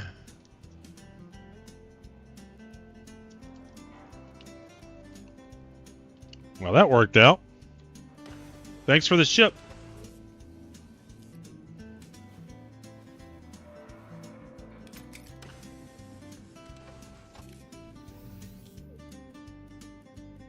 There's spawn there and everything. If you can bring it to a car repair shop in Istanbul, you can repair the spacecraft for you. Yeah, I have no desire to do that. I just wanted to heal up. So I got a blue card now. I can use that in the other building? When I was just in?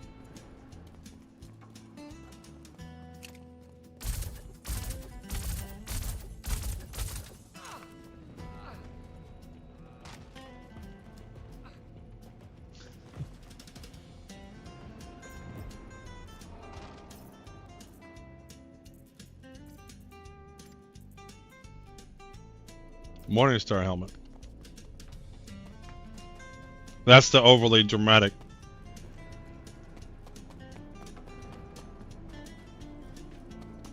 So where does the blue card go? You have to have it in my hand.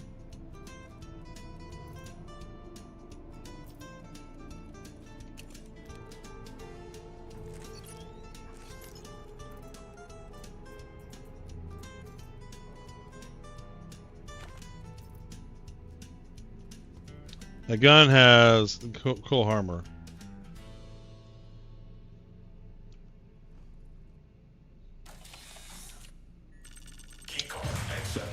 That is the first time I have ever acquired a card on my own and opened up a door on my own.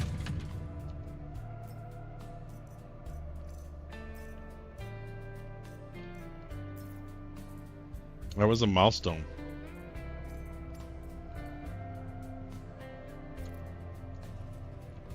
Got an atlas here if we need it.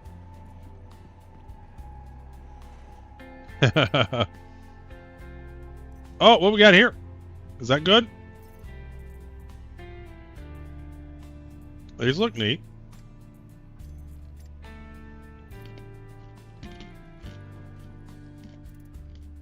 Frazzle Cat, Mandarin, welcome in, welcome in.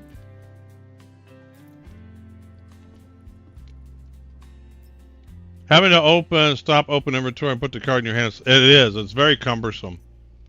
It is very cumbersome.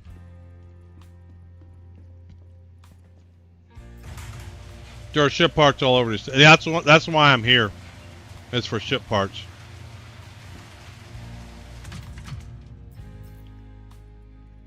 Oh, did it close?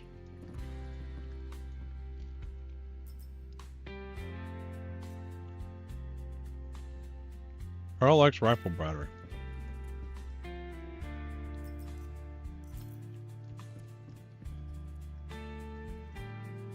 Ben Pico Baleron V. I don't understand that. That must be Turkish.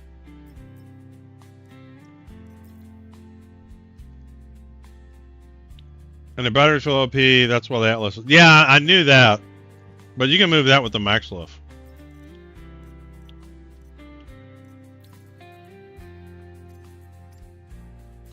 I have helped grab some of the batteries before. Are any components in here? I heard the brand new Merchantman is coming in 4.3. Well, you heard wrong. The Wolf is coming in 4.3.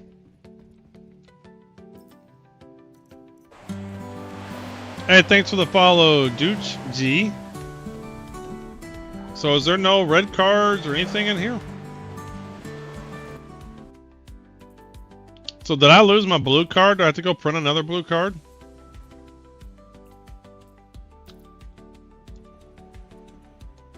Well, there sure wasn't much here. Or am I missing something?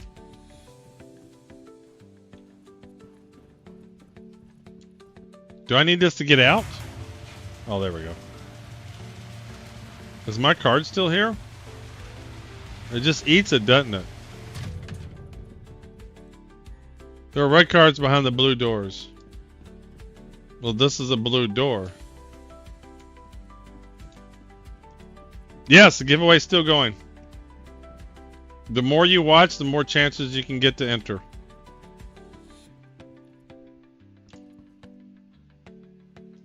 Look for places you have to climb and jump. So is that why this is like this? So you have to kind of do this or something?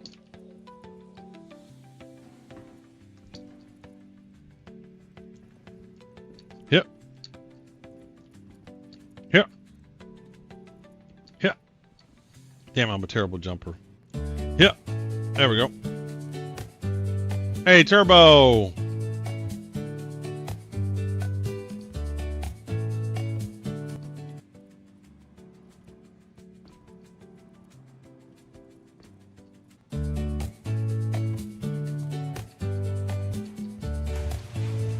Oh.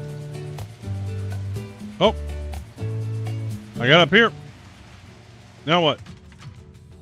I'm here.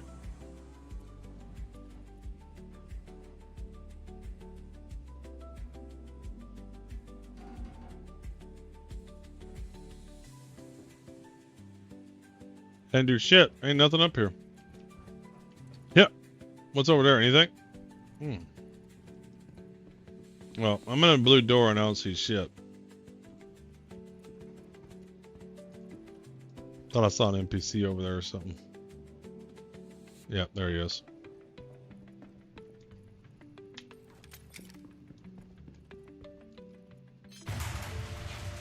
Not all red keys in them.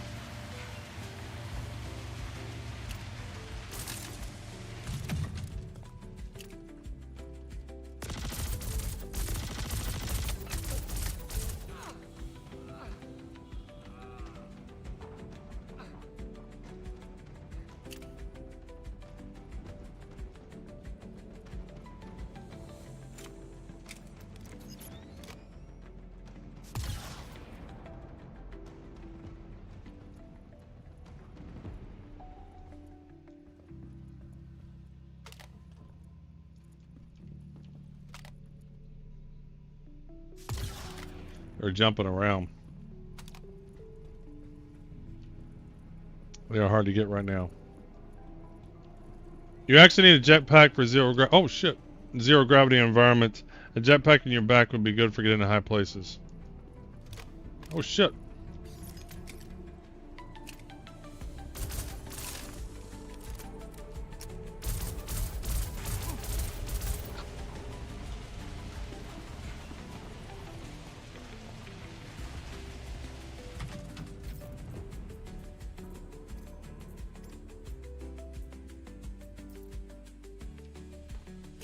Damn, are they just coming from everywhere?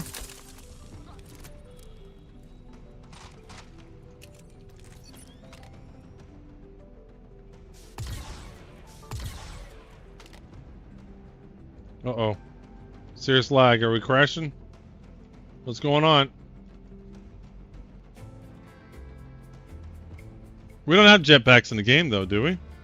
Just the Atlas Geo? What's going on? It's like stuck. I'm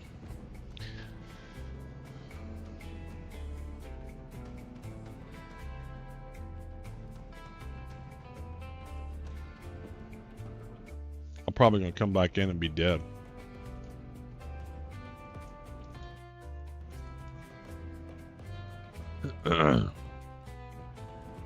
Yeah.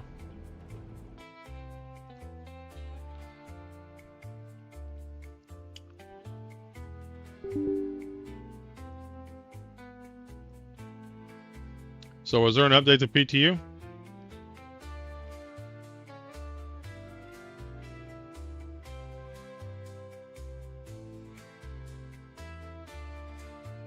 Says it's up to date.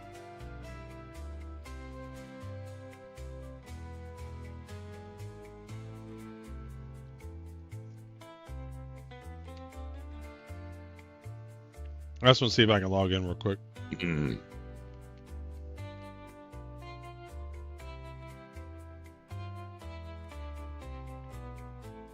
No. What is going on?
See if I'm dead or not. What do you think I'm gonna be dead? I should have set my spawn at that vehicle that was over there.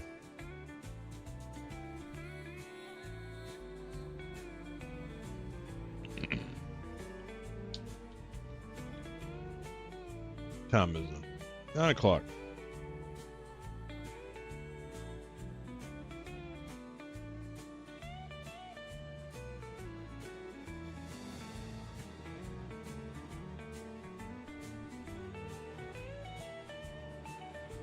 The server FPS must be terrible. Those guys were jumping around.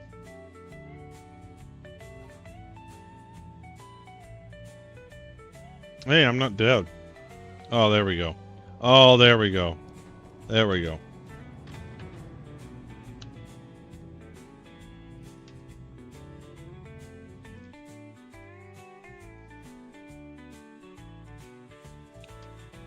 Pick of the day.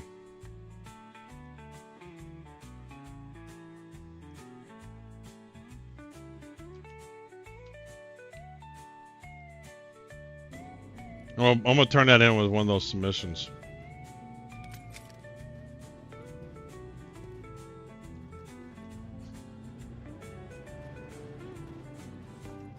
They're all like hanging out. Look at this dude. Oh.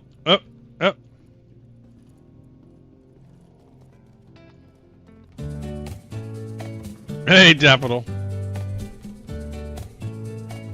So do I need to go back to that one room and get another blue card? Should I just go to that one room and print out a bunch of blue cards? Because they're going to eat my blue cards every time I use it?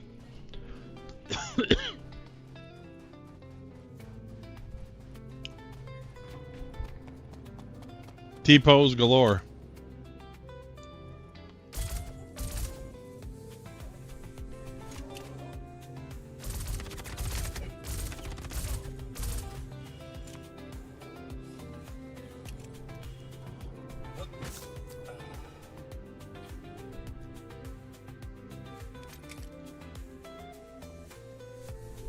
Do they respawn quick here or what?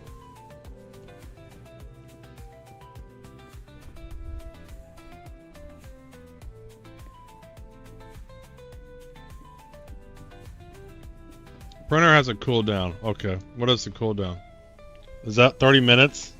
So you get, well, how do you get more blue cards? Is there more blue printers, I guess? There should be more than one printer. Alright. I'm gonna set my spawn in this guy's truck.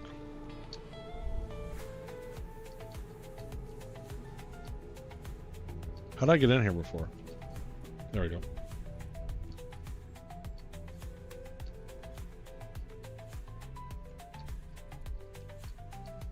Why am I not able to... Oh, shit. Sometimes when I get stuck in space, I close the game over, reopen, and it continues where I left off. Well, I mean, that's what it did for me, too. Why can I not move forward when I jump? How did I get in this so easy last time? There he goes.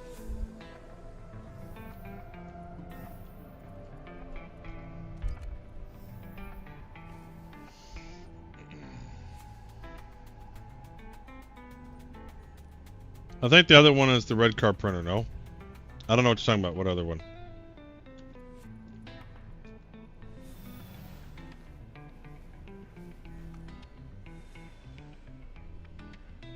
You know, I almost brought the TAC, but I wanted something more stealthy. That's why I brought the Prowler. I don't want people bothering me.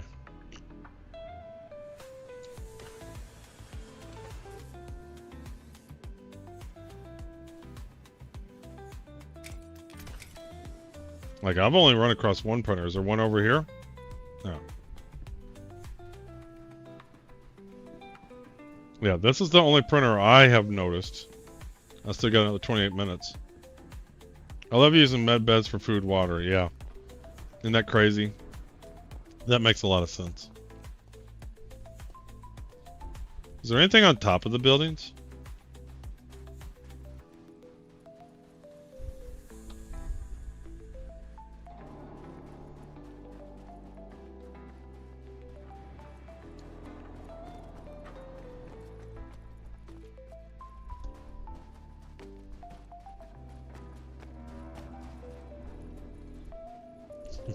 I keep seeing that body standing up over there.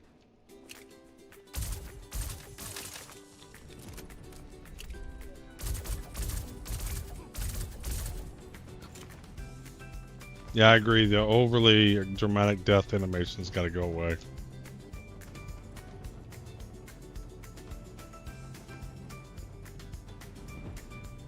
I just love this pistol. I just think it's like pew pew and they're down. Not using more than one printer per building. Yeah, here's another printer over here. It's a blue card.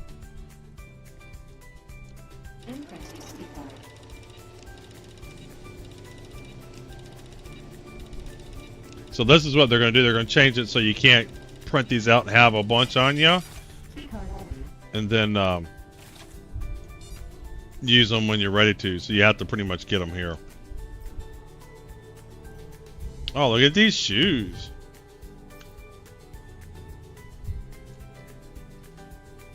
I haven't seen any components. Any components? Got guns. Oh shit.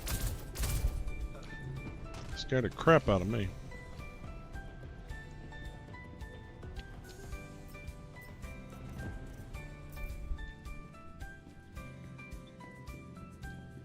The screen will tell you the code. Yeah, I know. I saw it on the other one.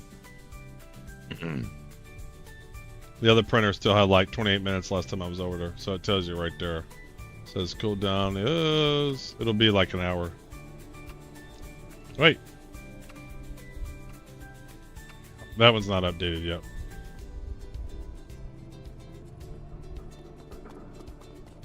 Alright, let's go see if there's anything on this side.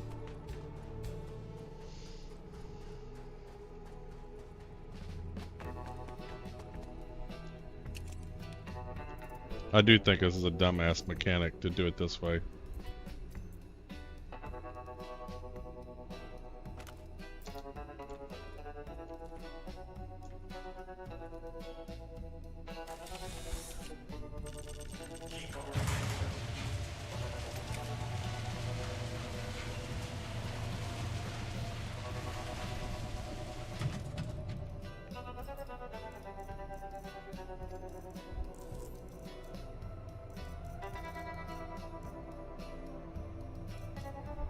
I tell you what, dragging from that view just seems to never work for me.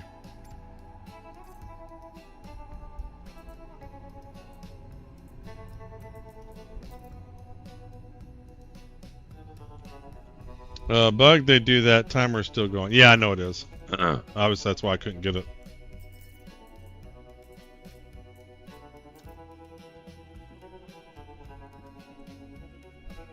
So we think maybe it might be up there somewhere.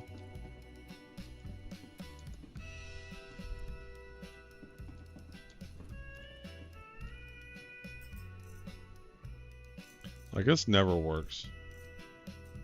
That works sometimes. But this doesn't work. This view never works for me.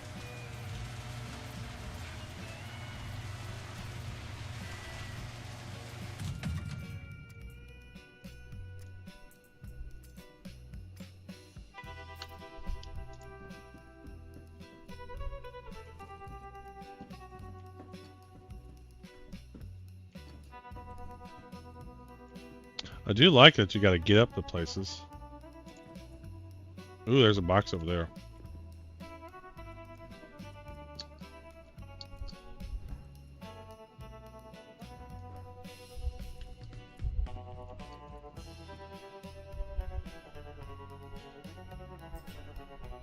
Damn it.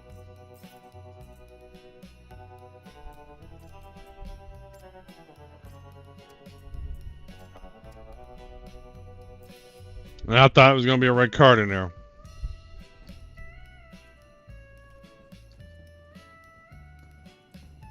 Is there anything over there? I don't see anything interesting over there. Alright, I guess that's all that's in here.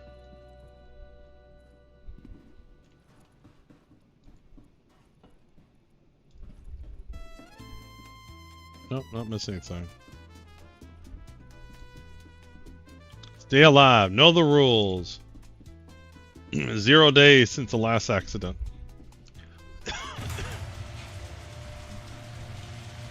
I'm fairly new to Star Citizen. How does joining an org work? Pros and cons. There's really not much to the orgs right now. AZ. They're going to be adding in the hole in the ground. In a hole in the ground, there lived a hobbit Not a nasty, dirty, wet hole filled with the end of worms and oozy smells, nor a dry, bare, sandy hole with nothing to sit on or eat. It was a hobbit hole, and that means comfort. Yeah, I mean, right now it's just saying, hey, you guys are on the same group, right? Some groups do have some bad rep, but they really don't have a lot of org tools in game. And what's cool that I like about Star Citizen is you can actually join more than one org. But some orgs don't like it when you join other teams. But I'm liking 6 orgs, and I have my own. My org is just a group of people who like to chill and do whatever.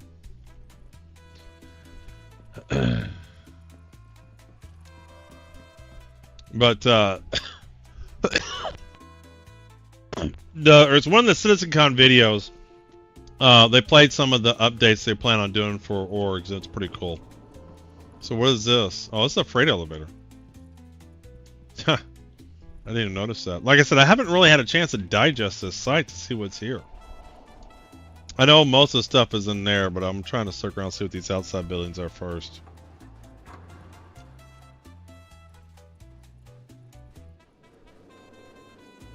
Oh, are we raiding? Who's raiding? Or are you just doing buttons?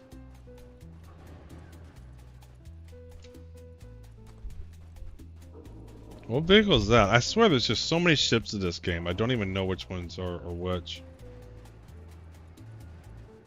What is this? Oh, he pulled his guns off. What kind of gun is this?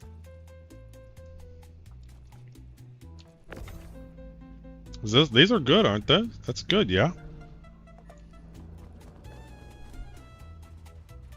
Test squadron, the best squadron. Elevator has apno if needed. Oh, really? Stelgar, welcome in, welcome in. I'm kind of curious to see if I can put the repeater on the cargo grid.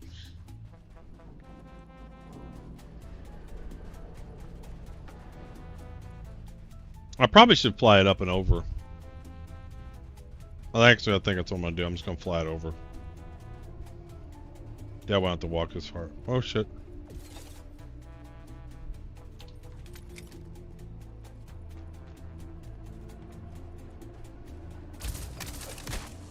Shit, it's a bad time to be reloading.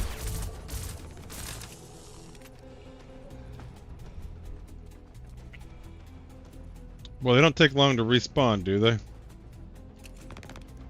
Shit, they're respawning over there. I think these respawns are too high. Jesus, man, you can't get a chance to relax here.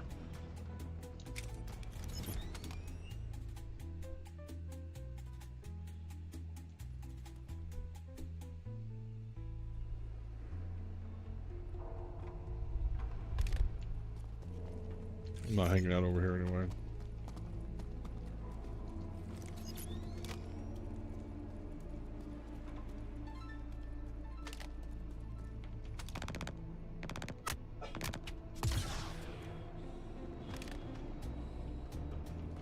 That'll teach him.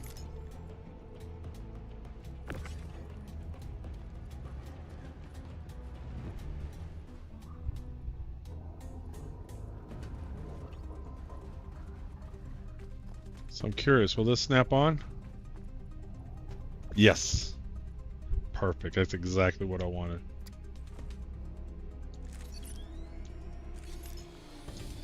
Alright, let's head on over to the other side.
They're way up there.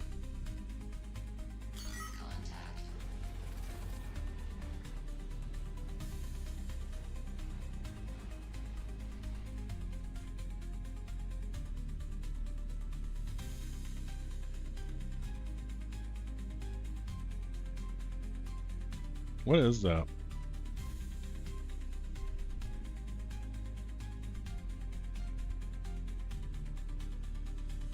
Are these NPCs that fly around these places? Or are these players? What vehicle is that? M50? Hey Sal, is this an NPC or a player? I'm just trying to figure out if I need to be more alert or not.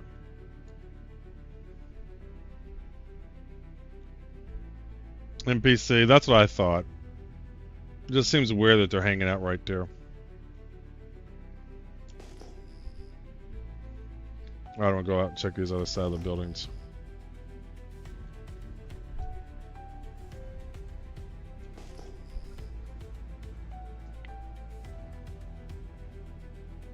Hey Doc, welcome in.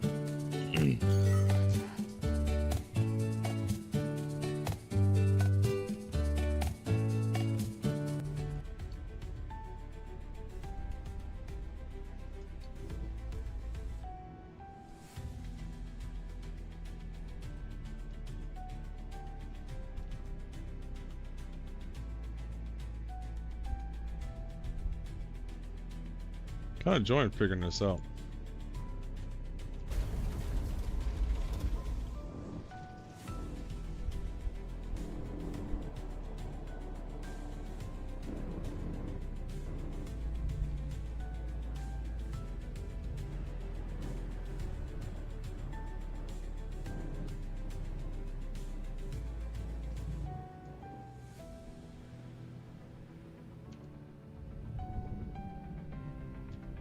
Am I at an angle?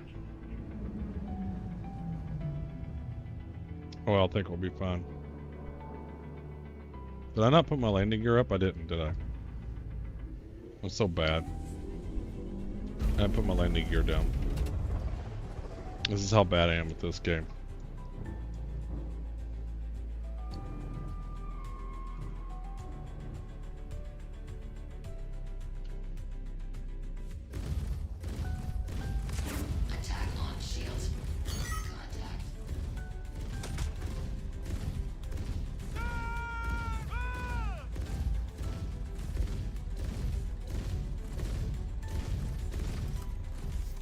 Oh, you're not dead.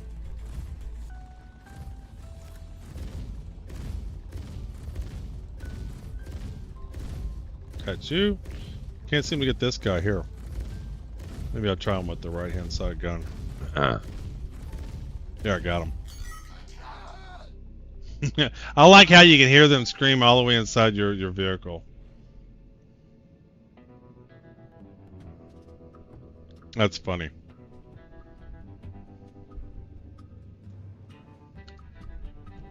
Alright. We're just minding our own business. We're just looking for red cards and blue cards. This thing is bigger than I thought.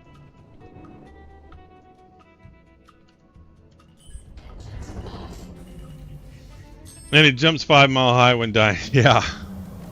The death animations in this game are crazy. They're just like, oh, or they go flying up in the air.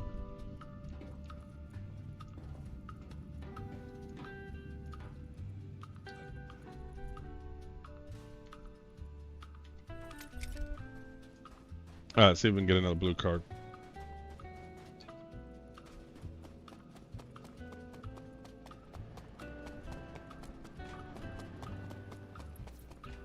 Yep.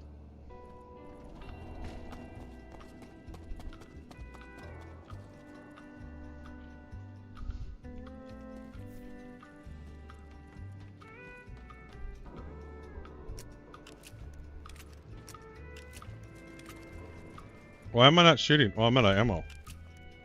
Fuck. Was that a player or an NPC?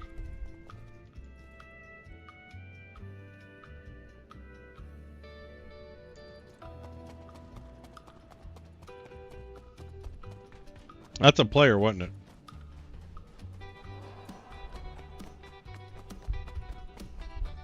Yeah, no. I'm going back here to get some.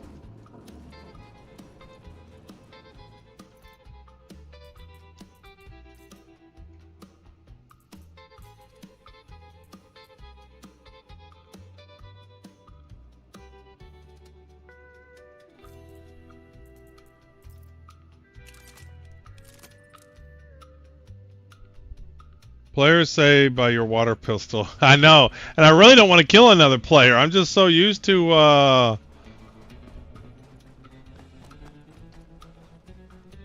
yeah. If he's over there, I'm not gonna deal with it.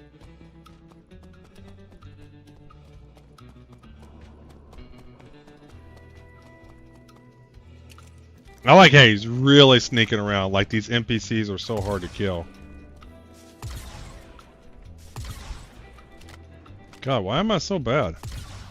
Because I was moving. Look at these death animations. Oh, look, this guy's limping. No, he's not. Fuck, he just jumped. He just jumped. Fuck, quit jumping. Every time I shoot, he jumps.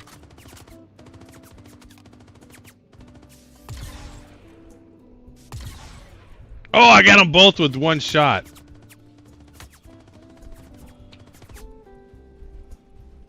Where are they shooting me from? Do you see I got those two dudes with one shot? You're just lucky there's no empty chamber click. Click, click.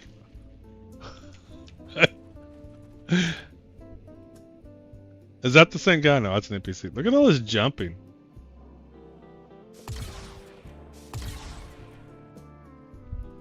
Do you see his gun? Where'd his gun go?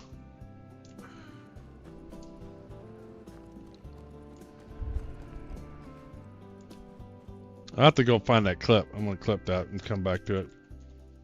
Headshot.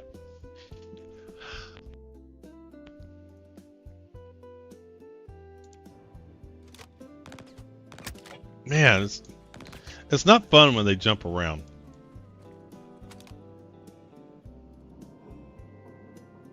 I saw a couple of you dudes over here somewhere. Is this a sci-fi game or a comedy video? Yes.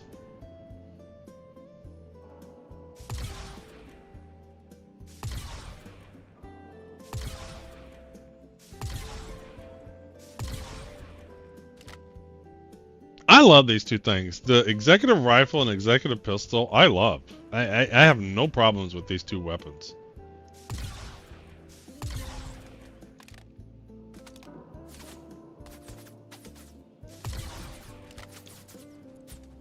There's a lot of people in that building. Oh, shit. Hey, Muhav is...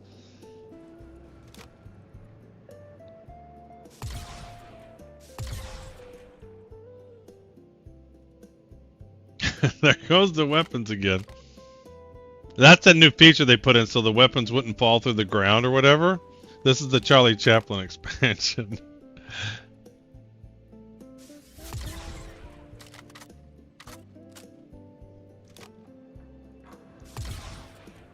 Headshot. Bullshit. That's how you know they're dead, is if their weapon goes flying in the air. That's the best way to know. So see how he's like, oh. But if his weapon goes flying in the air, then he's dead for sure. There's a lot of guys in this building. See? See the weapon? That's how you know you killed him.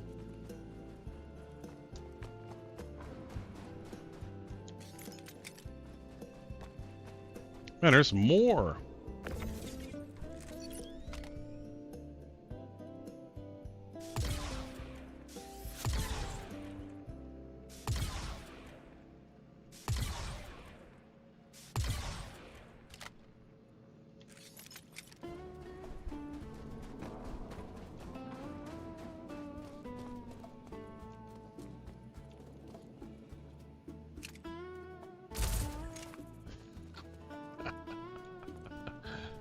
Looked like he was attending to him.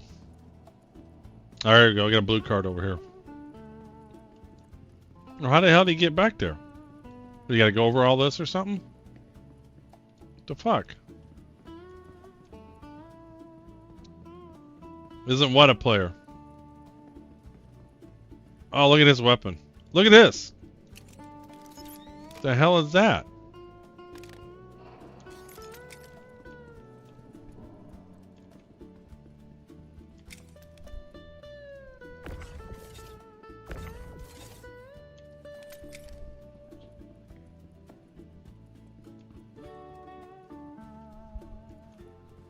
Alright, so there's a blue printer on that side. How do I get over there? Which gift did you receive? What? Is there a door over here?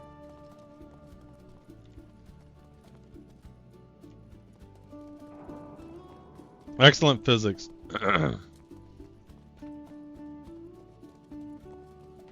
Well, that's the only door.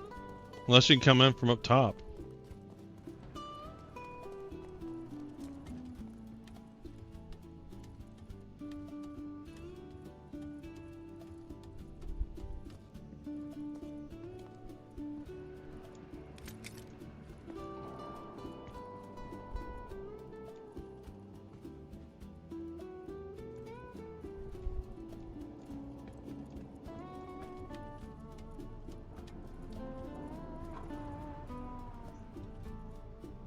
Ooh, look, loot box. Garbage.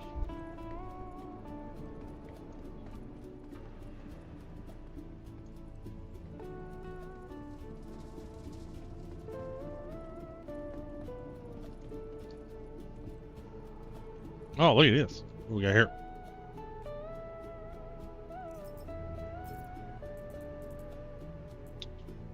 Dead drug shotgun magazine. P8 rifle magazine. Oh well.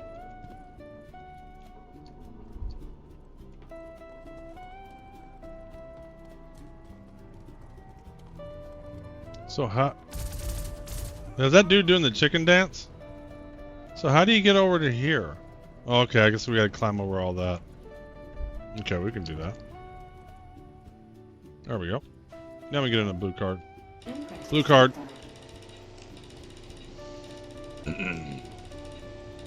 Blue card special.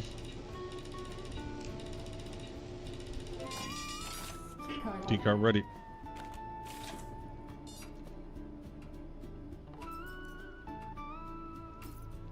I think looting and finding stuff's the best part of the game. Let's see here.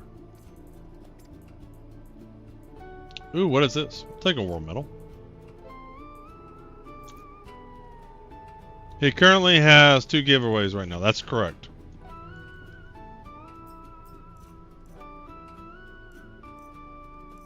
Alright, I think I have enough med pins. What do y'all think?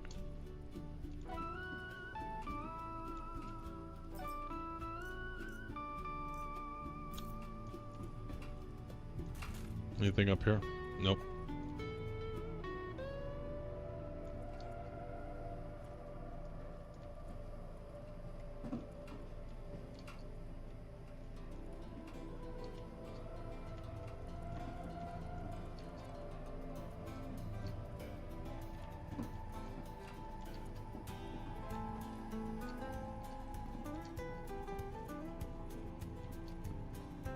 What's up here?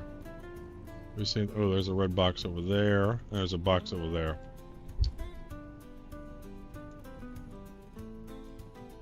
Well, you do win. So you win codes that you enter, you use for the giveaway. That give you entries into the giveaway. And the more codes you get, the more entries, and so the more better chance you could win.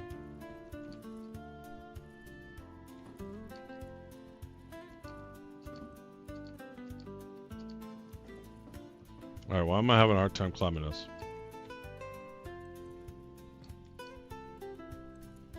Maybe do it like this. It's like either I'm too close, or I could not get any closer.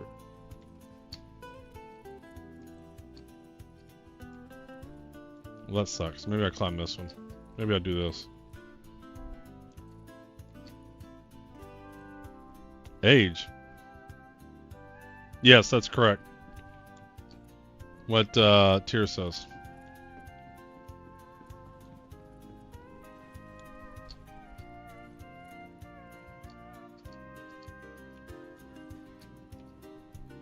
I'm having a hard time getting up these things.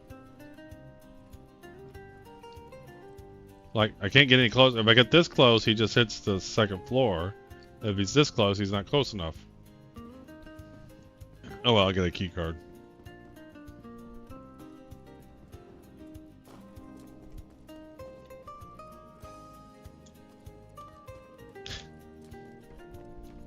So instead of falling to the floor, they're up high where you can't get them. Like, look at all this stuff. I'm trying to understand English, text to translation. Sorry, my English is not very good. Here, I'll explain it to you. So when you win your raffle,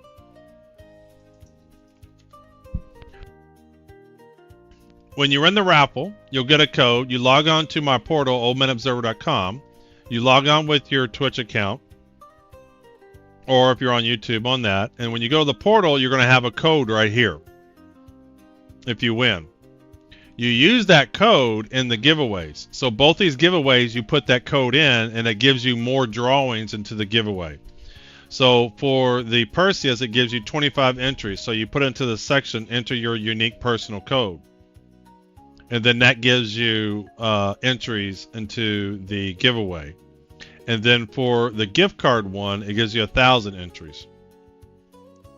And if it doesn't translate well, then I don't know what to say. I tried.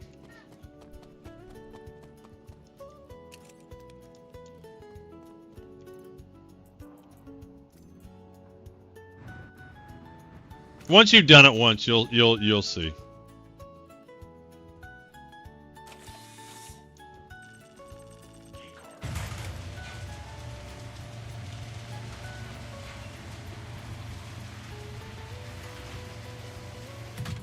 Ooh, what we got here? Horizon helmet green. A backpack. Inquisitor arms red. True Death legs pro.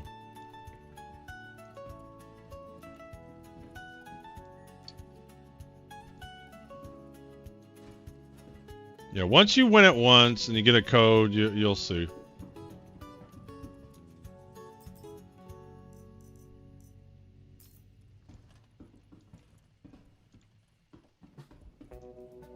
Was a good explanation. Yeah, but the thing is, Daftul, he's using a translation tool. He's from Turkey. And so depending upon how the translation reads my English and whatnot, it may still be confusing. So that's the bigger problem, is he doesn't speak English.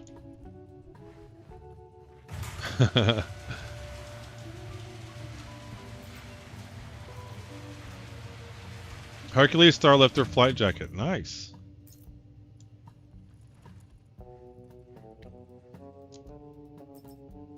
Oh, we got here. Ooh, Pyramid. You know, I don't really use this, but I like my pistol. That's why I don't use those.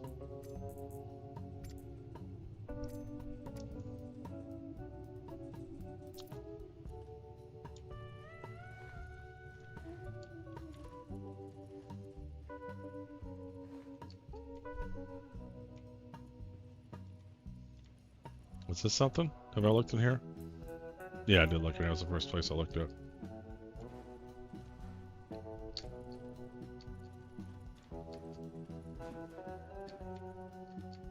I seem to having a hard time climbing up these things now. I don't know what I'm doing wrong. Like I get too close, and then I bump up. See how I bump up? If I'm too close, and if I get too far away, then I don't make it. Like, I don't know why I'm having such a hard time now. It seemed like it was real easy earlier.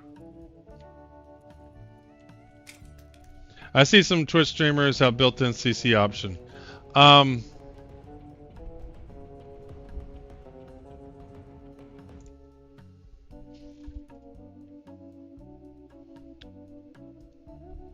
I'll have to look for that. I don't want to do it right now. I'll have to look for that.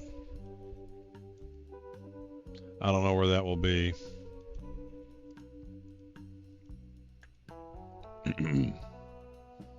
I know the YouTube videos when they replay. Hey, thanks for the follow, Hagatha. Alright, so I want to climb up there, but I'm just having a hard time now climbing up on these things. Like, what is going on? Why can't my guy climb no more?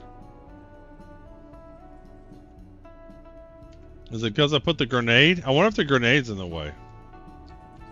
There we go. It's the first time I climbed in a while. Ooh, what we got here? Carno rifle. Tracer laser pointer green. Dead rig shotgun mags. S71. OT4RF telescope. Oh, I don't know what this is, but I'll take it. LMG battery.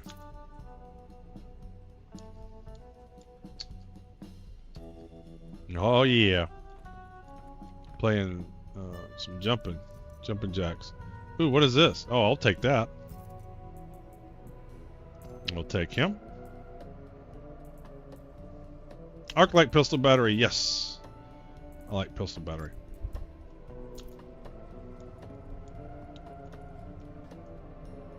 Still no red card.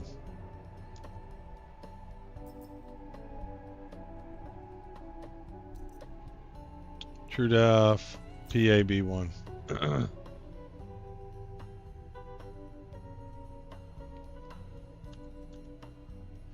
Anything else up here?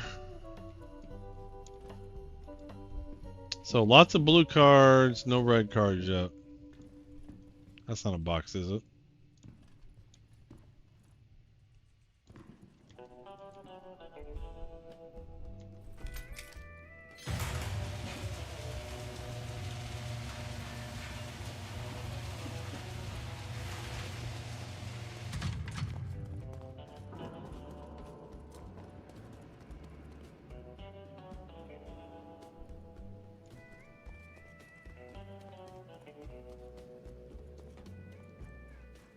So what was over here?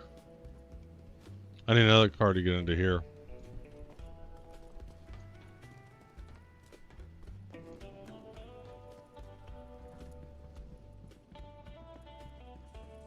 I like that guy's cleared this out already.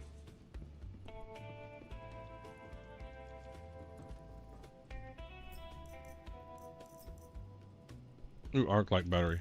I'll take that.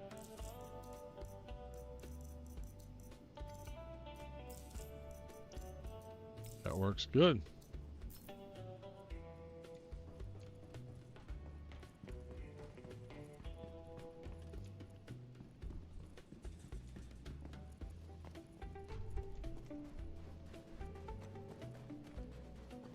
Alright, guess we go over to the big building.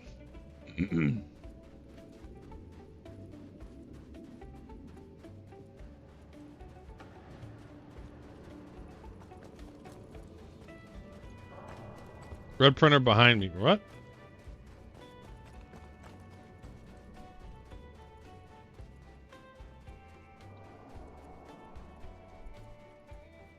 I wasn't looking for the printer. I see it. I sees it. Ooh, I didn't see these either.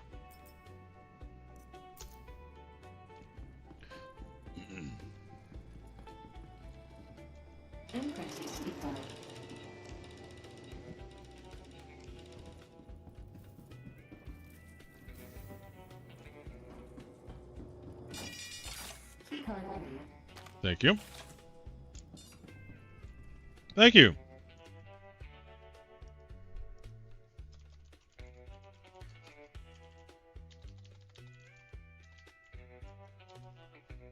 Dankeschön.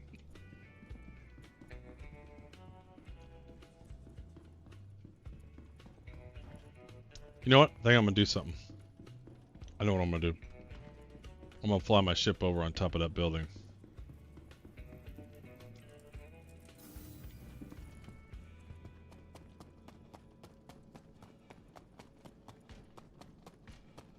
Sun's going down.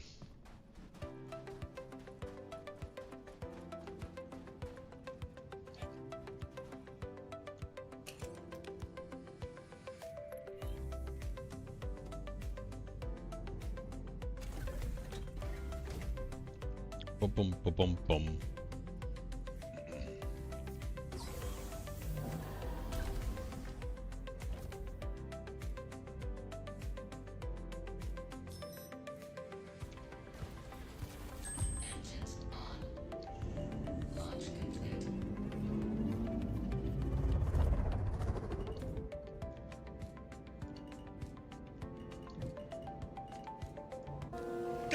That's what we're doing. We're getting to the chopper. Oh, there's somebody right there.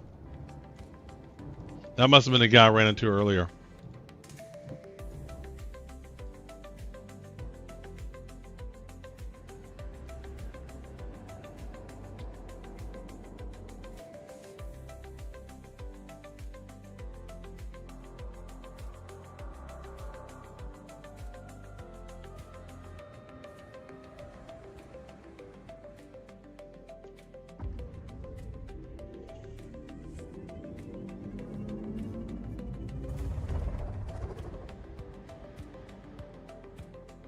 Mwaza, why are you doing that, man?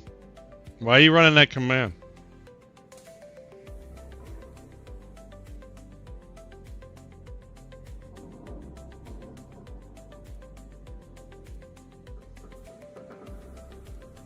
This guy might be newer than I am.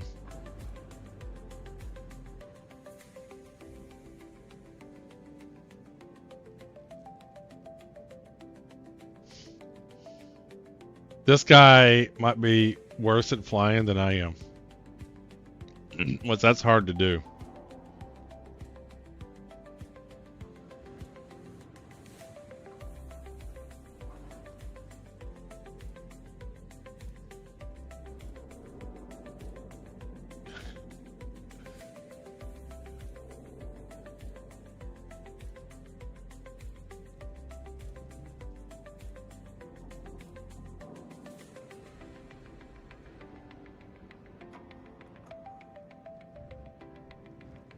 You got him a spot. You can, that's what I said. I want to see where he lands. There's some NPCs right there. They're going to start toasting him when he gets out. He's going to land on that one NPC.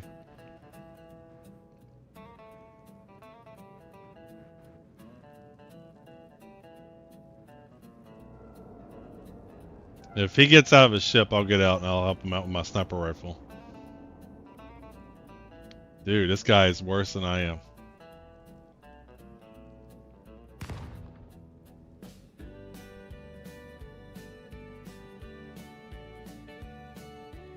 Very cinematic.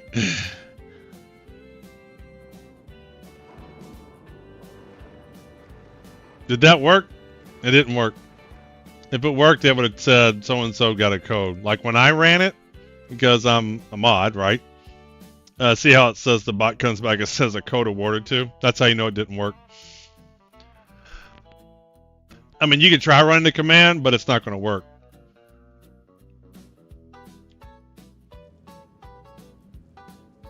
This guy is literally worse than I am.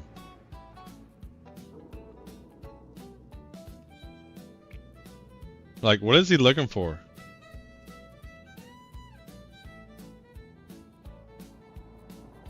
You know what though? He may never have played Star Citizen much. He may be just checking stuff out, seeing what's going on. Doesn't know what's going on. I mean, but man, he is really taking his time. All right, this guy is no threat whatsoever. That might be his only one of two vehicles. I want him to land so I can get on my vehicle.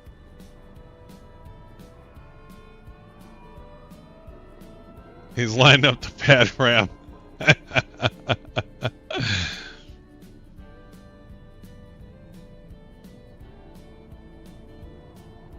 I just, like, what is he waiting for?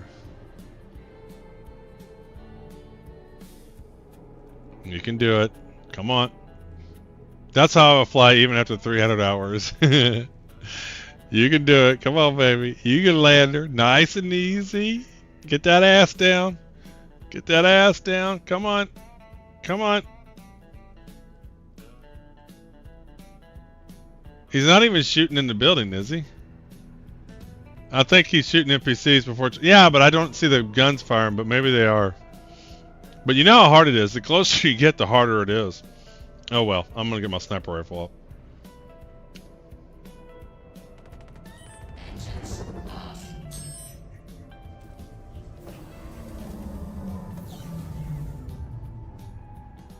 Waiting for the green light.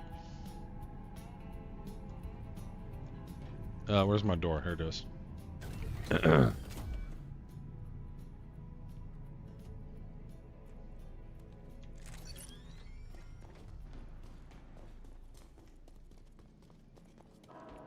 Oh.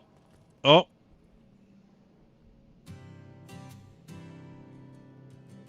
Uh-oh. Uh-oh. Uh-oh. Oh. Oh. Oh. Oh. Oh. Nope. Nope. We got it. We got it. We're gonna land. I don't know what that maneuver was.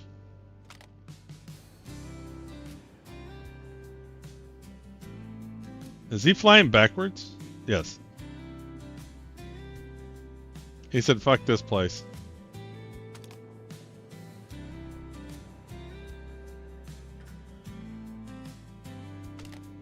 I have no idea what was that all about.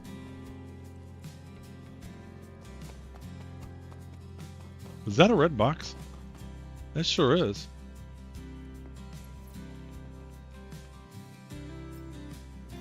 Man, med pens galore here. Now, I know there's a billion NPCs in this building. Where are they hiding?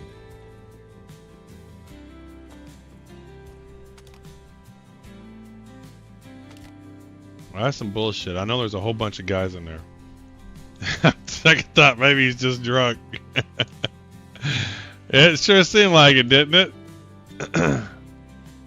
There are a billion NPCs in this building.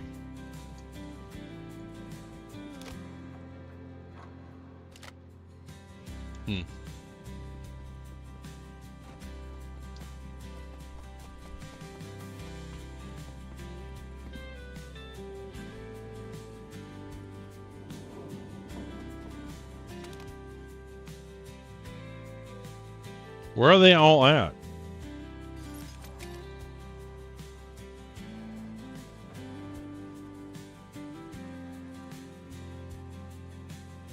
Oh, there's a battery.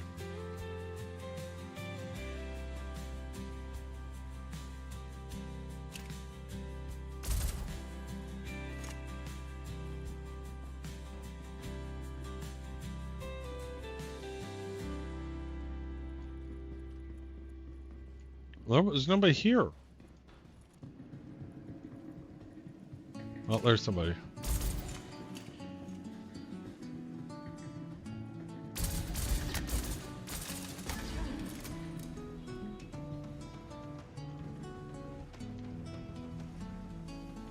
Why can I not get a med pen out?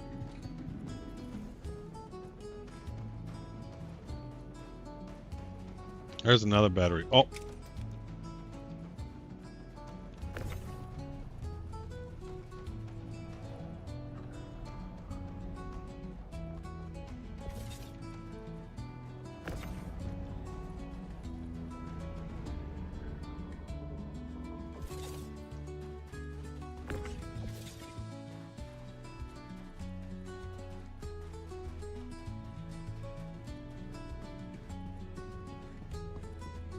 There's that C1 still.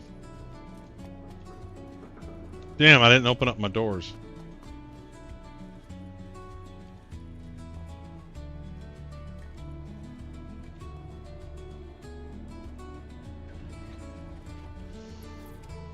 I wish there was a way to remotely open up this shit.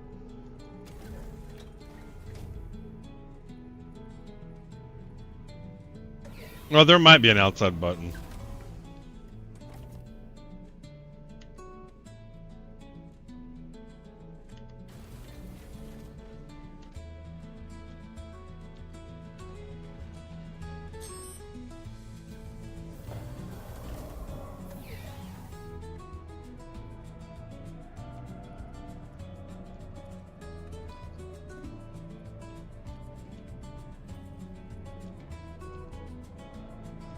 Can I exit ship?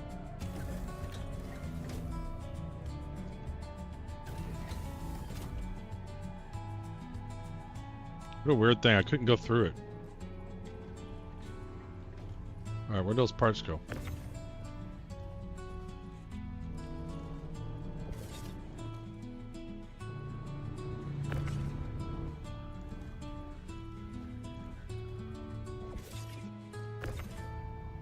Why won't this attach?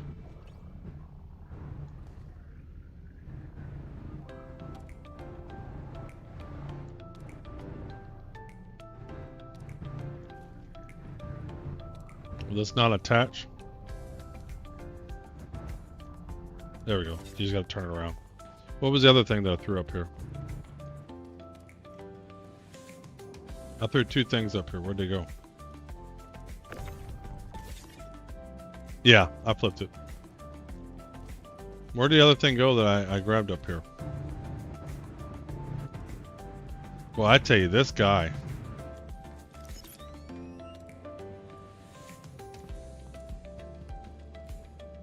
It fell, I think. Okay. Alright, I'll get it again.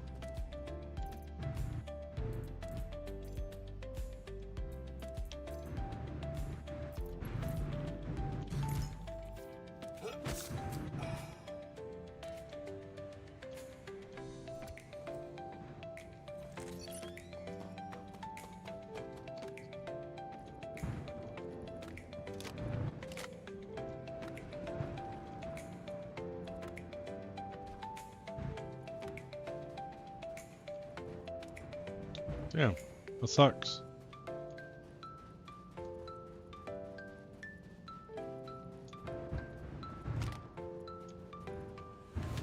I just saw somebody.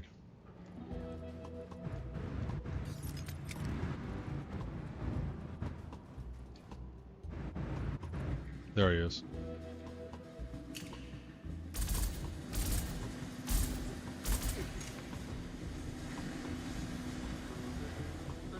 The ship broke down, it won't take cargo.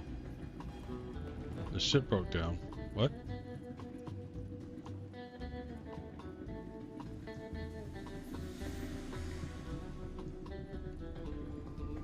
Ooh, is this a component?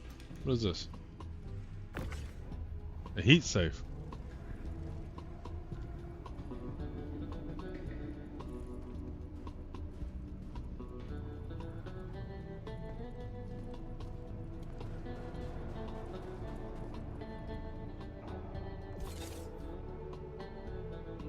Damn, I threw that into the ship.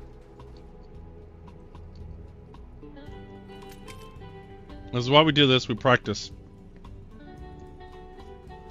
Oh, there's another guy here somewhere. Sorry.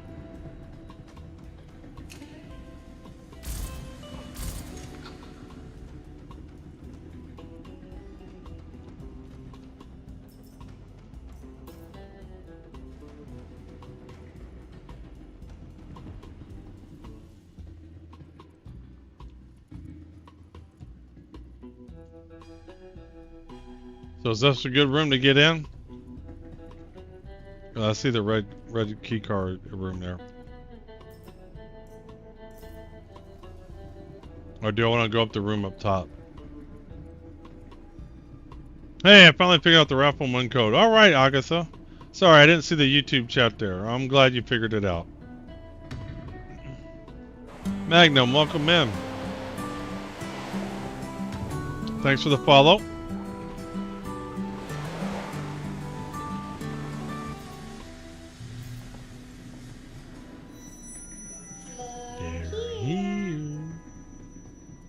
Alright, let's go into this one.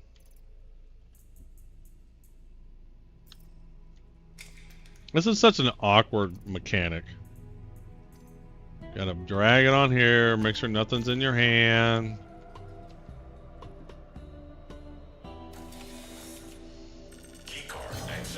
Alright, what we got in here? Give me some good stuff. I want some good stuff. Give me some goodies. What's in here? Med pens, multi-tool.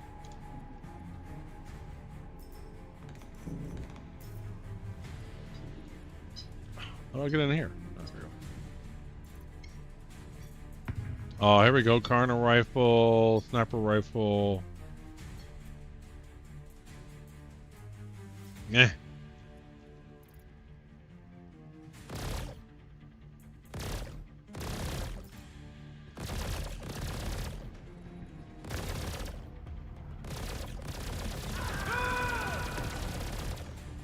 He's shooting NPCs with his ship again. You can hear them. You can hear them out there blowing up the NPCs. Is this good? Do I need to expect this? What is this?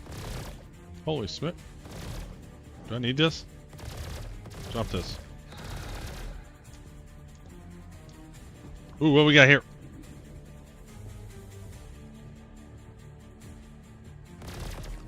Do I want these? Are these good? Those are new Volt guns, aren't they?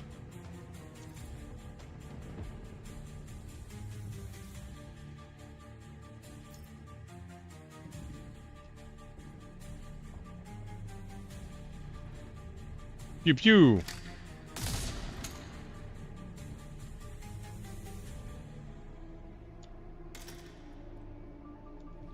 Can I put these in my backpack straight away? Can I like drag this?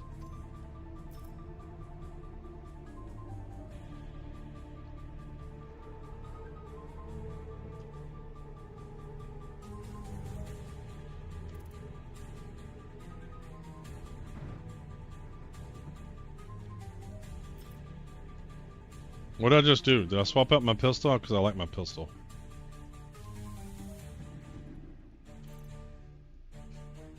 What did I just do?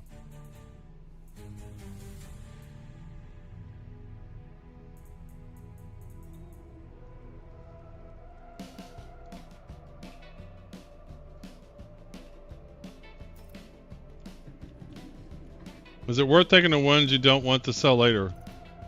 If I can carry it, the problem, I hate the mechanic. Which pistols still I have? So what happened when what did I just pick up? And I could care less to sell these. What are these? Are these blue cards? Like, what are these?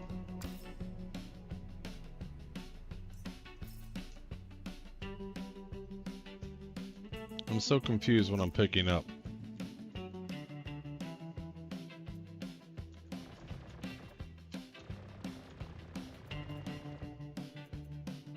Batteries for the rifle. Then are they going in my inventory? Like, where are they going? Like, how do I pick them up and just put them in my inventory? Like, it says open inventory and there's nothing there. I can't drag it. I just want to put it in my inventory. What an awkward mechanic. Like, I just want to pick those up and put them in my inventory.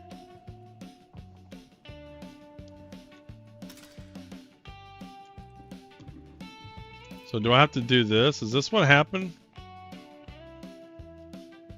Yeah. So I literally have to do this. I have to pick one up, put it on my body, and then put it in my backpack.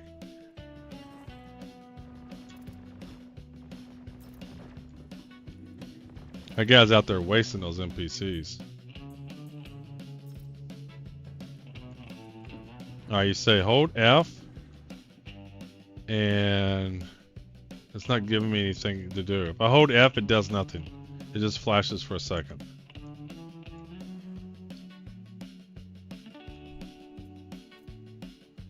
It like flashes and goes away.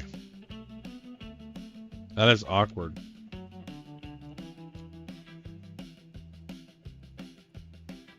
Yeah, I'll just have to do this for now. This is shitty.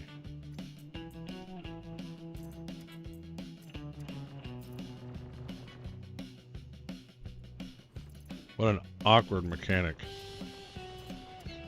And the pop-up, the wheel pop-up was disappearing on me, even though I was holding down F.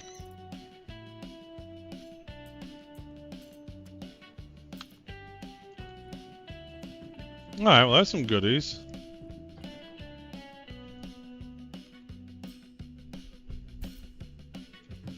Alright, I'm gonna grab these two things and load up and get out.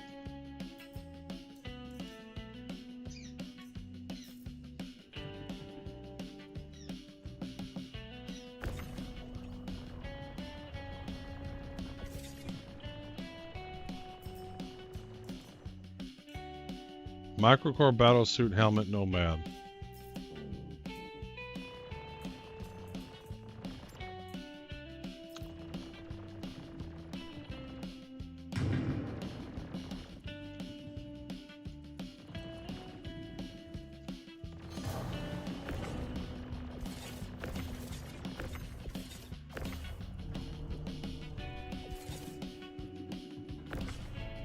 This stuff flows around. There is a way to store the default action.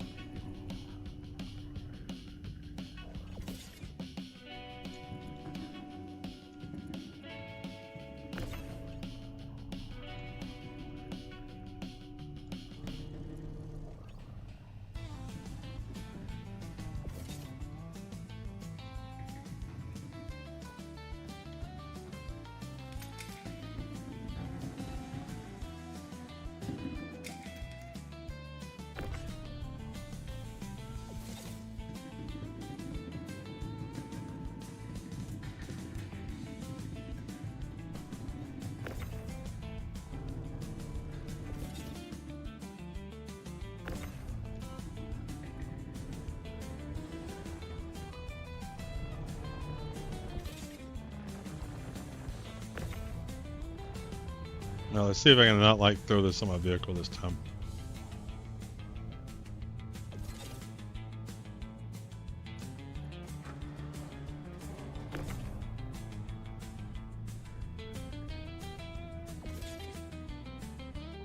So is the other thing over here somewhere? Nope.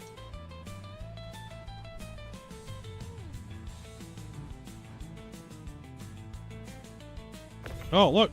We'll take that too.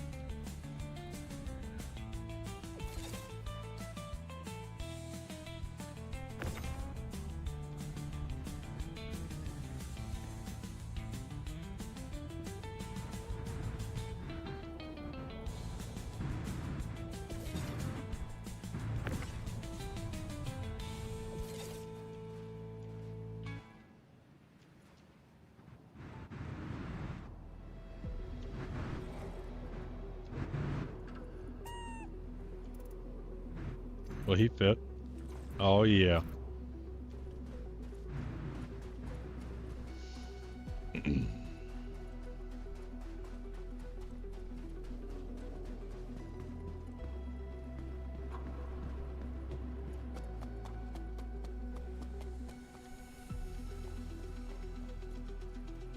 That guy's still killing NPCs.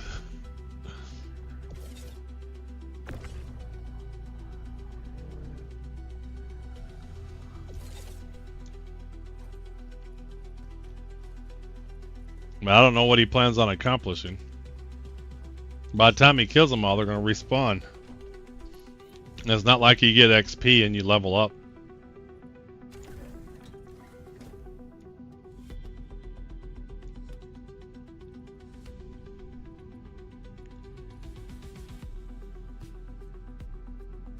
What are your thoughts on items having expiration? I think it's a good idea. Because the intent isn't to go through and get a bunch of key cards and then come in and do it. I think it's more a mechanic of the area. That's to keep people from hoarding cards.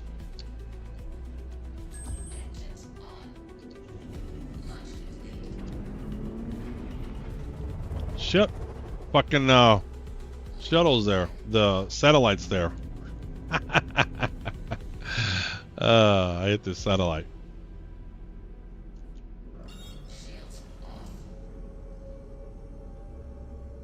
But, I mean, I can see where some people are like, hey, you know, it's an item. It shouldn't expire.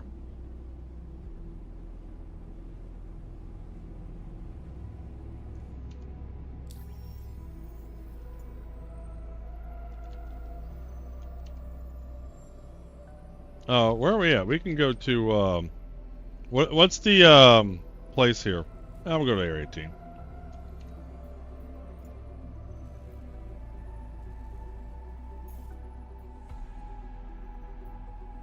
You're having terrible luck going to bed today? Alright, I'm sorry, Phoenix, man. What's the planet around, Hurston? Let me go to Hurston. What's the station above Hurston?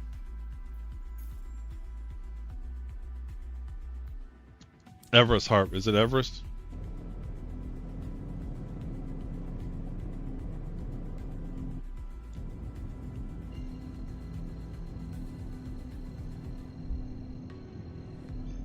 I'm not right. I don't really hang out here much. I want to get these offloaded into the freight elevator.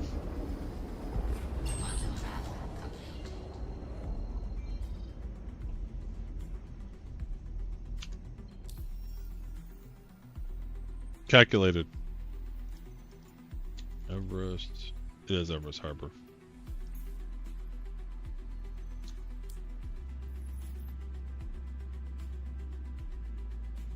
OM5. That was fun. That was the most. I learned a lot about Hathor. I'd never had used the blue card machines, red card machines, or anything. That was enjoyable. Watch that guy fly and shoot NPCs.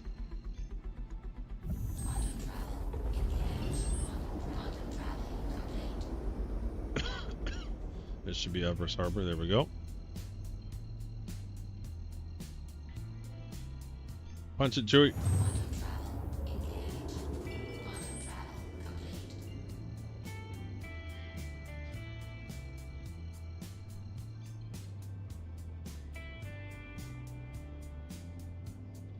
When he clicks out. Remember, this station's a lot different than I'm used to, like Seraphim and Virginia Point.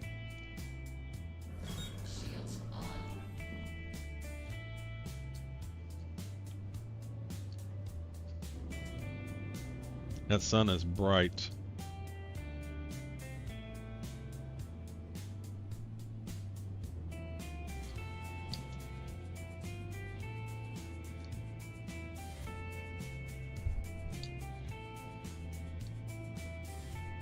All right, give me a hanger.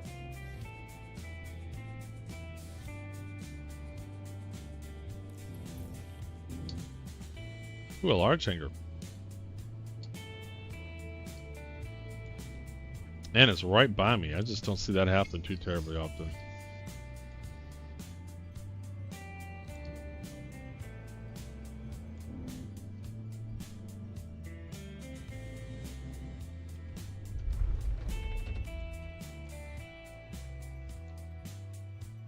Alright, let's cruise on in. Cruising speed.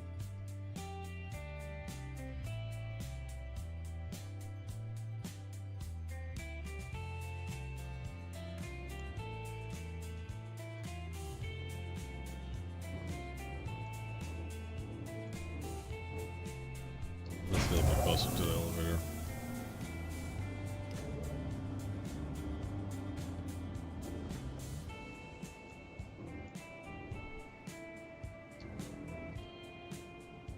There we go. Feel better.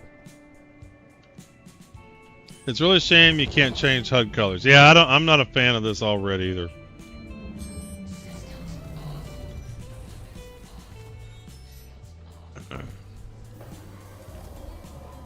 Alright, we're gonna unload this.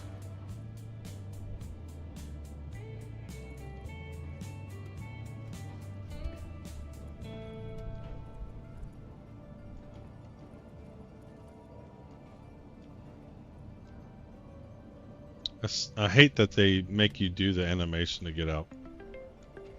At least on my suit you have to. Alright, let's see what we got here.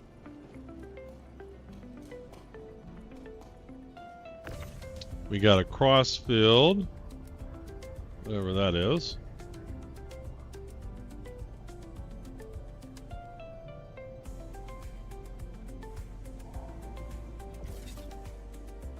Alright, we got a polar. I assume that's a cooler device, maybe? It's really... oh, we got ads.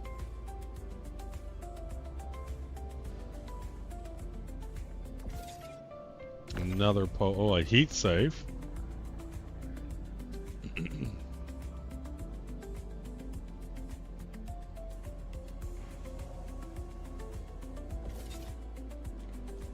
Did that go through the grid? What happened there? Man, the server FPS is shitty. And we got the Panther.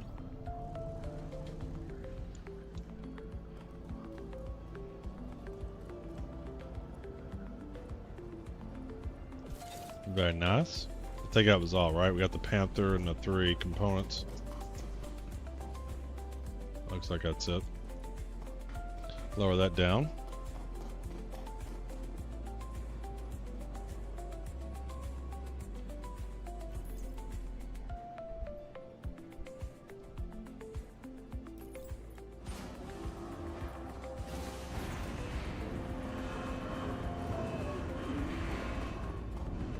Who says observers don't do other things besides hauling it? I don't know if anybody else says that.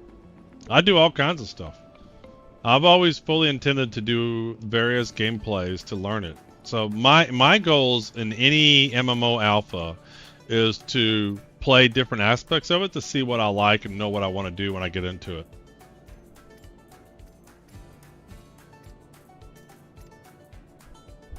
Pico ball. So how much of this stuff will save across the patch? I'm kind of curious. I'm hoping my Pico plushie stays.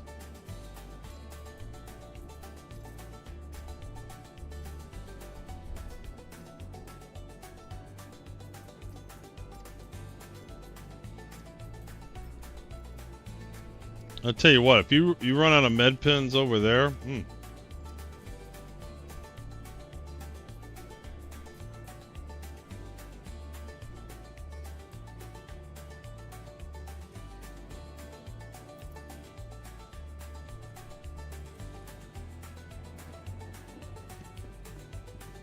So how do I learn what components I got?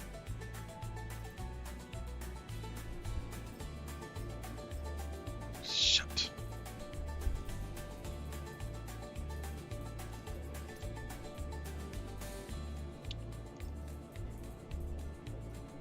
Like, I know that's a repeater, but what is this? This is a quantum drive. Size 2, grade C military, okay. I wish you could see these components without having to put them in here. So didn't I have 2 of these? Shouldn't there be something else that was in here?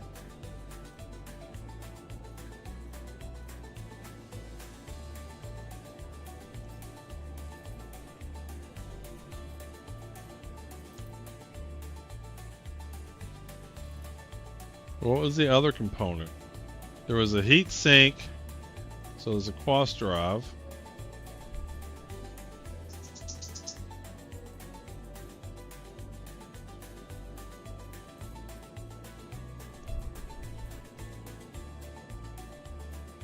So where is the heat sink? Where did that go?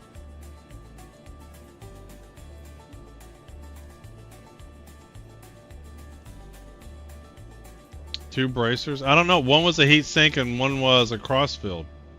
Like it was literally a different device. It looked the same. But one said heatsink and the other said crossfield.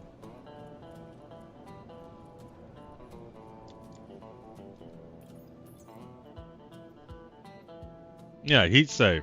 Polar. This is polar and this is heat safe. Like, yeah, there's the cross. So I see these two. Like, why aren't these showing up in the inventory? I just want to see what they are. No, they're not on a pad. You can see they're in the warehouse.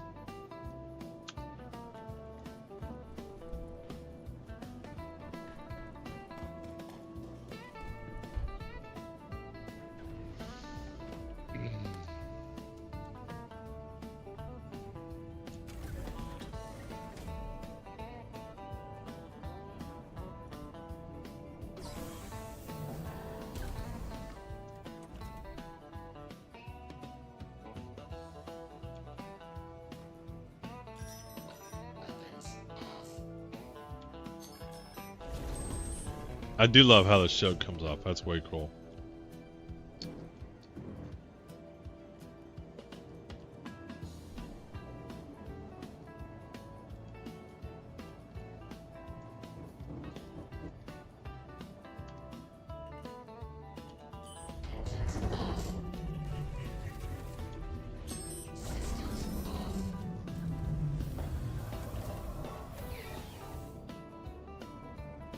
By the time I log in on live again, it should be everything will be back to wherever my home base will be. I'm trying to think, do I want to do Area 18 again like I always do and I like it? Or do I want to try New Babbage? I don't want to do Orison. But I am wondering if I want to do Area or New Babbage. I don't want to do Lorville. But I am considering New Babbage.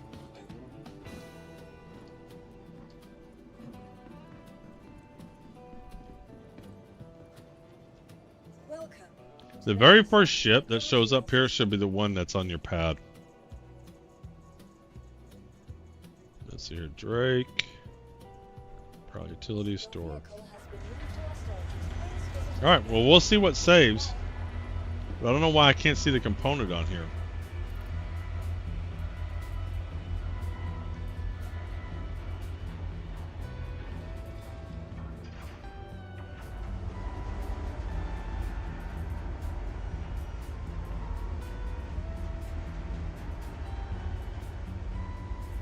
Oh, here we go. No, that's a fuse. Yeah, it's just weird. You can only see it over in the hangar. The freight elevator. Alright, it's all stored. Let's exit the menu. Who are we gonna raid out to? Who's streaming?